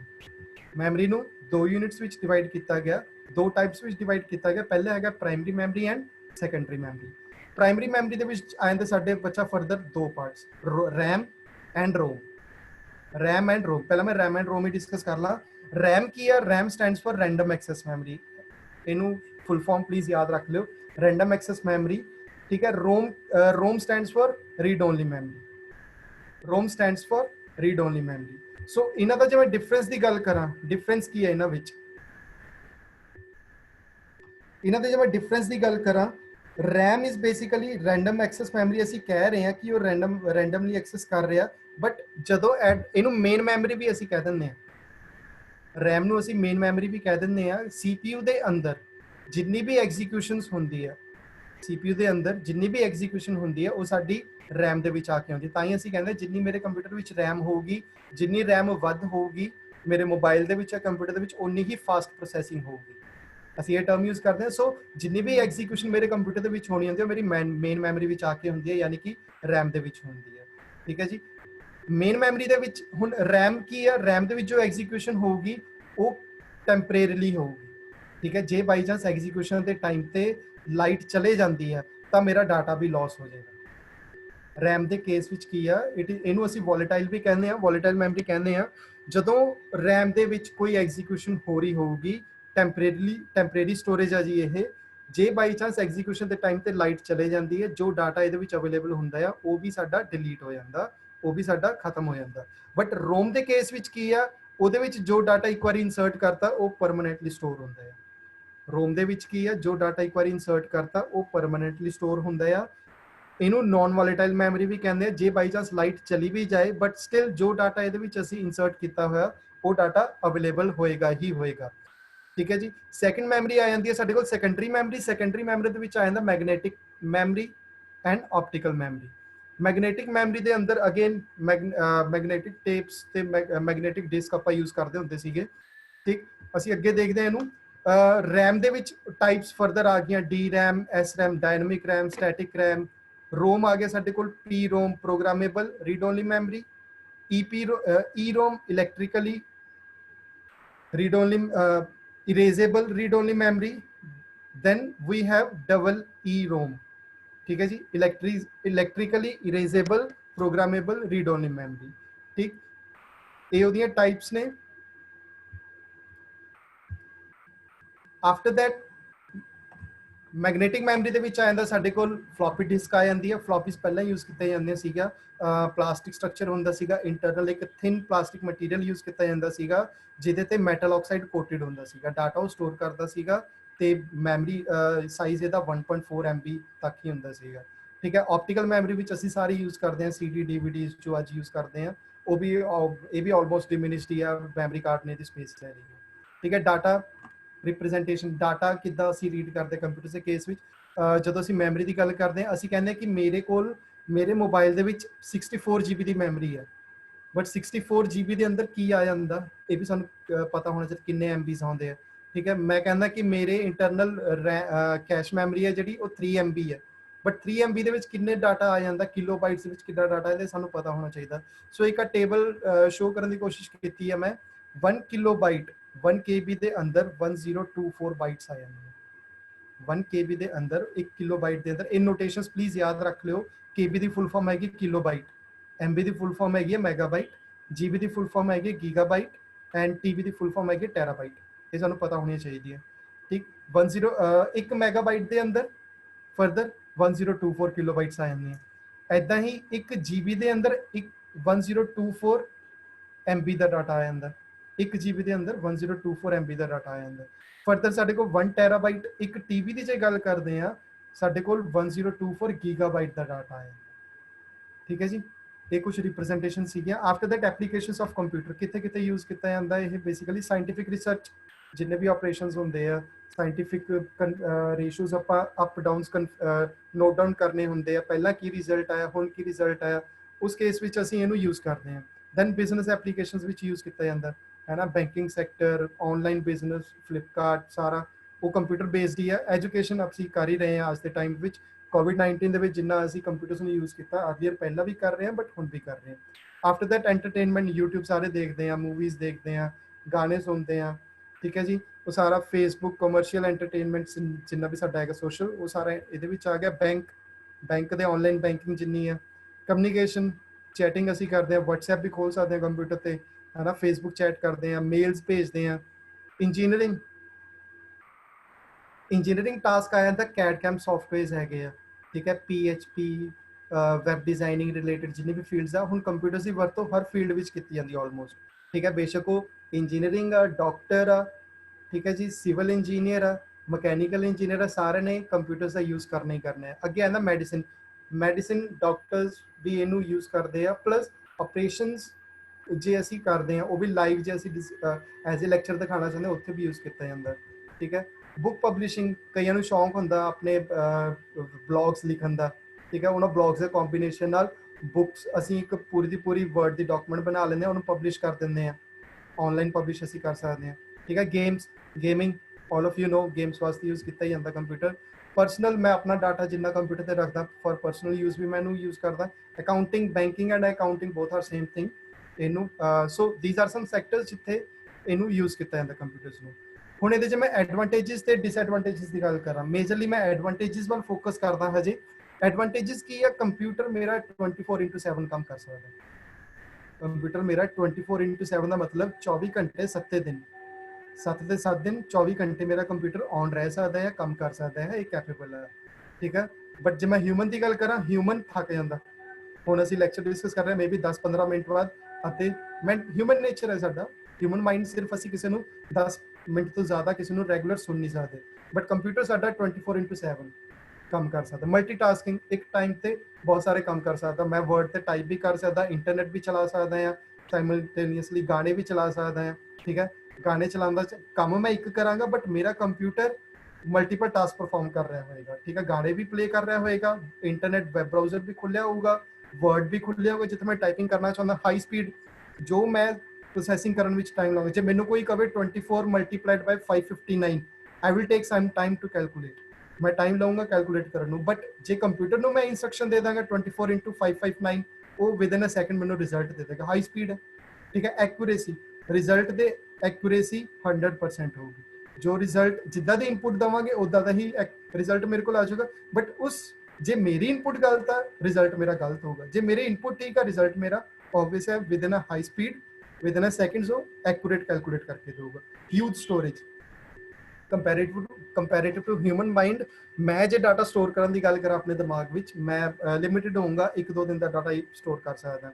ਠੀਕ ਹੈ, ਬਟ ਕੰਪਿਊਟਰ ਇਜ਼ ਕੈਪੇਬਲ ਕਿ ਉਹ ਜਿਸ ਦਿਨ ਫਸਟ ਡੇ ਤੋਂ ਔਨ ਕੀਤਾ, ਠੀਕ ਹੈ, ਬੇਸ਼ੱਕ ਉਹ ਸਾਲ ਹੋ ਗਿਆ, 2 ਸਾਲ ਹੋ ਗਏ, 3 ਸਾਲ ਹੋ ਗਏ, ਜਦ ਤੱਕ ਮੈਂ ਨਹੀਂ ਡਿਲੀਟ ਕਰਦਾ ਜਾਂ ਮੇਰਾ ਕੰਪਿਊਟਰ ਕਰਪਟ ਨਹੀਂ ਹੁੰਦਾ, ਉਹ ਡਾਟਾ ਸਟੋਰ ਰੱਖ ਸਕਦਾ ਆ। ਦੂਸਰੀ ਚੀਜ਼ ਡਿਪੈਂਡ ਕਰਦੀ ਹੈ ਸਟੋਰੇਜ ਦੀ, ਮੈਮਰੀ ਕਿੰਨੀ ਹੈ, ਮੈਮਰੀ ਯੂਨਿਟ ਕਿੰਨੀ ਹੈ। ਜੇ ਮੇਰੇ ਕੋਲ 1 ਟੈਰਾਬਾਈਟ ਦੀ ਸਪੇਸ ਹੈਗੀ ਆ ਤਾਂ it's really a huge amount ਜਿੱਥੇ ਮੈਂ ਆਪਣਾ ਡਾਟਾ ਸਟੋਰ ਕਰ ਸਕਦਾ। ਸੋ ਇਹ ਕੁਝ ਸੀਗੇ ਐਡਵਾਂਟੇਜਸ। ਹੁਣ ਅਸੀਂ ਗੱਲ ਕਰਦੇ ਡਿਸਐਡਵਾਂਟੇਜਸ ਦੀ। ਡਿਸਐਡਵਾਂਟੇਜਸ ਦਾ ਬੇਸਿਕਲੀ ਕੰਮ ਕੀ ਆ, ਕੰਪਿਊਟਰ ਦਾ IQ ਨਹੀਂ ਹੈ। IQ ਮਤਲਬ computer is not a intelligent device like a human. ਮੈਨੂੰ ਪਤਾ ਆ which thing is better for me, ਕਿਹੜਾ ਡਿਸੀਜਨ ਮੇਰੇ ਵਾਸਤੇ ਠੀਕ ਆ, ਕਿਹੜਾ ਨਹੀਂ ਡਿਸੀਜਨ, ਮੈਂ ਇਹ ਡਿਸੀਜਨ ਮੇਕਿੰਗ ਕਰ ਸਕਦਾ ਹੈ। ਕੰਪਿਊਟਰ ਸਾਡਾ ਡਿਸੀਜਨ ਮੇਕਿੰਗ ਨਹੀਂ ਕਰ ਸਕਦਾ, ਉਹਦਾ ਆਪਣਾ ਆਪ ਦਾ ਦਿਮਾਗ ਨਹੀਂ ਆ, ਉਹਦਾ ਆਪ ਦੀ ਇੰਟੈਲੀਜੈਂਸੀ ਨਹੀਂ ਆ। ਕੰਪਿਊਟਰ ਡਜ਼ਨਟ ਨੋ ਕਿ ਕਿਹੜਾ ਡਿਸੀਜਨ ਠੀਕ ਆ, ਕਿਹੜਾ ਨਹੀਂ ਆ, ਉਹ ਸਿਰਫ ਯੂਜ਼ਰ ਦੀ ਇਨਪੁਟ ਤੇ ਡਿਪੈਂਡ ਕਰਦਾ। ਜੋ ਯੂਜ਼ਰ ਇਨਪੁਟ ਦਊਗਾ ਉਹੀ ਕੰਪਿਊਟਰ ਮੇਰਾ ਆਊਟਪੁੱਟ ਦੇ ਦਊਗਾ। ਵਾਇਰਸਿਸ ਆ ਜਾਂਦੇ ਆ ਜੀ ਕੰਪਿਊਟਰਸ ਦੇ, ਫਾਈਲ ਜਿਹੜੀਆਂ ਅਸੀਂ ਸਟੋਰ ਕੀਤੀਆਂ ਹੁੰਦੀਆਂ ਉਹ ਡਿਫੈਕਟ ਹੋ ਜਾਂਦੀਆਂ ਡਿਊ ਟੂ ਵਾਇਰਸ, ਉਹਨਾਂ ਵਿੱਚ ਪ੍ਰੋਬਲਮ ਆ ਜਾਂਦੀ ਹੈ।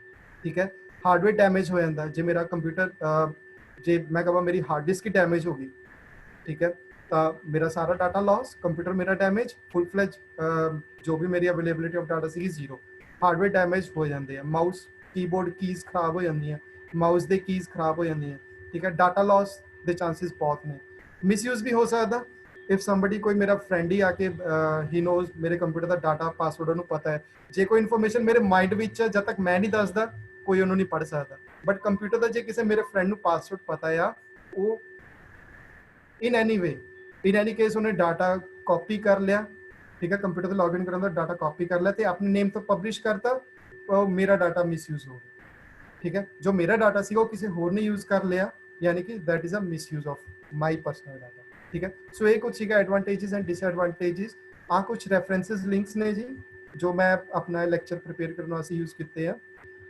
Further please, thank you, any queries, thank you very much to all of you.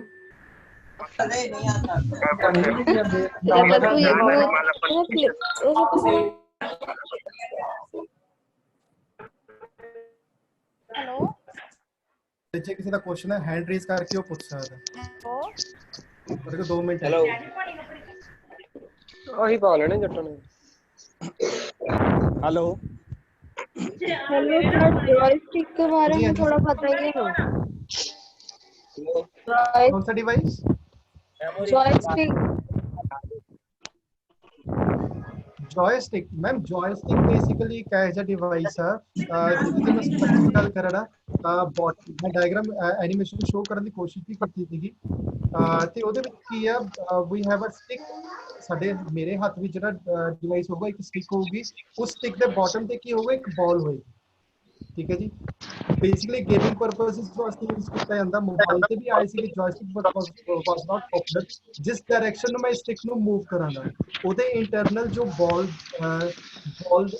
The shape ਵਿੱਚ ਜੋ ਡਿਵਾਈਸ ਪਲੇਸ ਕੀਤਾ ਗਿਆ ਉਹ ਯੂਜ਼ ਸਟਿਕ ਨੂੰ ਰੀਡ ਕਰੇਗਾ, ਉਸ ਰੀਡਿੰਗ ਤੋਂ ਬਾਅਦ ਉਸ ਡਾਇਰੈਕਸ਼ਨ ਵਿੱਚ ਜੋ ਸਰਕੂਲਰ ਰੋਟੇਟਰ ਬਾਟਮ ਤੇ ਲੱਗਿਆ ਹੋਊਗਾ ਉਹ ਰੋਟੇਟ ਹੋਏਗਾ ਉਸ ਡਾਇਰੈਕਸ਼ਨ में, तो मेरे स्क्रीन पे मेरा माउस रोटेट होगा। सुई मार के चुना जे उस पर्टिकुलर डिवाइस ਨੂੰ ਮੈਂ ਲੈਫਟ ਵੱਲ मूव ਕਰਾਂਗਾ। सर मेमोरी दी स्लाइड शो करियो। सर मेमोरी कार्ड कौन से तरीके में आगे, ऑप्टिकल या फिर वो? हेलो सर, सर मेमोरी वाली स्लाइड शो करना दोबारा प्लीज। मैं ट्रांजिशन और कोई इनपुट शो करना, मेमोरी स्लाइड जी, मेमोरी प्लीज। लास्ट क्वेश्चन है, अपने को इक्विपमेंट है, after that I have to end up. Hello sir, please hello, memory का क्वेश्चन। हां जी हां जी, हेलो हेलो सर, सीपीयू ਬਾਰੇ ਦੁਬਾਰਾ ਐਕਸਪਲੇਨ ਕਰ ਦਿਓ, ਉਹਨਾਂ ਦੀ ਬੈਕ ਸਾਈਡ ਬਾਰੇ ਜਿਹੜੇ ਤੁਸੀਂ ਉਹਨਾਂ ਦੇ ਪੁਆਇੰਟ ਦੱਸੇ ਸੀਗੇ। CPU this one, so CPU the basically front end back panel discuss ਕੀਤਾ ਸੀਗਾ। ਬੈਕ ਪੈਨਲ ਦੇ ਵਿੱਚ ਕੀ ਹੈ ਬੱਚਾ, ਸਭ ਤੋਂ ਉੱਪਰ ਆ ਜਾਂਦਾ ਸਾਡਾ SMPS। ਇੱਥੇ ਅਸੀਂ ਆਪਣੀ ਪਾਵਰ ਕੇਬਲ ਲਗਾਉਂਦੇ ਹਾਂ, ਜਿੱਥੋਂ ਆਪਾਂ ਆਪਣੇ CPU ਨੂੰ ਪਾਵਰ ਸਪਲਾਈ ਦਿੰਦੇ ਆ, ਉਹ ਪਾਵਰ ਕੇਬਲ ਇੱਥੇ ਅਟੈਚ ਕਰਦੇ ਆ। SMPS ਦੀ ਫੁੱਲ ਫਾਰਮ ਹੈਗੀ ਹੈ switched mode power supply, switched mode power supply.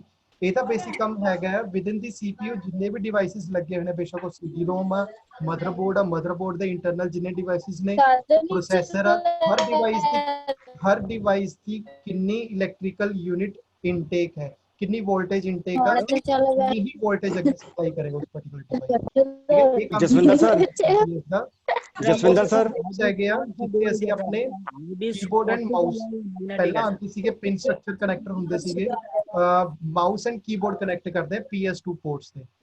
अगला आया Jaswinder sir ji, Rakesh ji. Jaswinder sir participants please वापस सारे पार्टिसिपेंट्स अपने आप ਨੂੰ म्यूट कर दियो। जसविंदर सर, ਸਾਰੇ ਪਾਰਟਿਸਪੈਂਟਸ ਨੇ ਤੁਹਾਡੇ ਲੈਕਚਰ ਦਾ ਬਹੁਤ ਜ਼ਿਆਦਾ ਬੈਨੀਫਿਟ ਲਿਆ। ਔਨ ਰਿਕੁਐਸਟ ਲੈਕਚਰ ਜਿਹੜੇ ਹੈਗੇ ਆ, ਕਾਫੀ ਸਟੂਡੈਂਟਸ ਦੇ ਫੋਨ ਆਏ ਸੀਗੇ, ਕਾਫੀ ਪ੍ਰਿੰਸੀਪਲਸ ਦੇ ਫੋਨ ਆਏ ਸੀ, ਸਟਾਫ ਦੇ ਫੋਨ ਆਏ ਸੀਗੇ ਕਿ ਇੰਪਲੋਏਬਿਲਿਟੀ ਸਕਿੱਲਸ ਦੇ ਨਾਲ ਸੰਬੰਧਿਤ IT ਲਿਟਰੇਸੀ ਨੂੰ ਕਵਰ ਕੀਤਾ ਜਾਵੇ। ਸੋ ਇਸ ਕਰਕੇ ਡਿਪਾਰਟਮੈਂਟ ਨੇ ਲੈਕਚਰ ਅਰੇਂਜ ਕੀਤੇ ਨੇ। ਬਹੁਤ ਵਧੀਆ ਤਰੀਕੇ ਨਾਲ ਤੁਸੀਂ ਸਾਰਾ ਲੈਕਚਰ ਡਿਲੀਵਰ ਕੀਤਾ ਹੈ, ਥੈਂਕ ਯੂ ਵੈਰੀ ਮਚ। ਬਹੁਤ ਸਾਨੂੰ ਫਾਇਦਾ ਹੋਇਆ, ਪਾਰਟਿਸਪੈਂਟਸ ਜਿੰਨੇ ਵੀ ਬੈਠੇ ਹੋਏ ਆ ਉਹਨਾਂ ਨੂੰ ਕਾਫੀ ਕਲੈਰਿਟੀਜ਼ ਹੋਈ ਨੇ। ਮੇਰੇ ਜਿਹੜੇ ਸਟੂਡੈਂਟਸ ਬੈਠੇ ਹੋਏ ਉਹਨਾਂ ਨੂੰ ਸਾਰਿਆਂ ਨੂੰ ਰਿਕੁਐਸਟ ਹੈਗੀ ਆ ਕਿ ਜਿਹੜੇ ਅੱਗੇ IT ਲਿਟਰੇਸੀ ਦੇ ਲੈਕਚਰਸ ਆਉਣ ਵਾਲੇ ਉਹਨਾਂ ਨੂੰ ਵੀ ਜਿਹੜੇ ਚੰਗੀ ਤਰ੍ਹਾਂ ਅਟੈਂਡ ਕਰਨ ਤਾਂ ਜੋ ਸਾਰਿਆਂ ਨੂੰ ਫਾਇਦਾ ਹੋ ਸਕੇ। ਥੈਂਕ ਯੂ ਜਸਵਿੰਦਰ ਜੀ। ओके, ठीक है सर, सेशन एंड करिए जी, टाइम हो गया। Thank you thank you sir, thank you very much. Okay जी, थैंक यू जी। Thank you sir.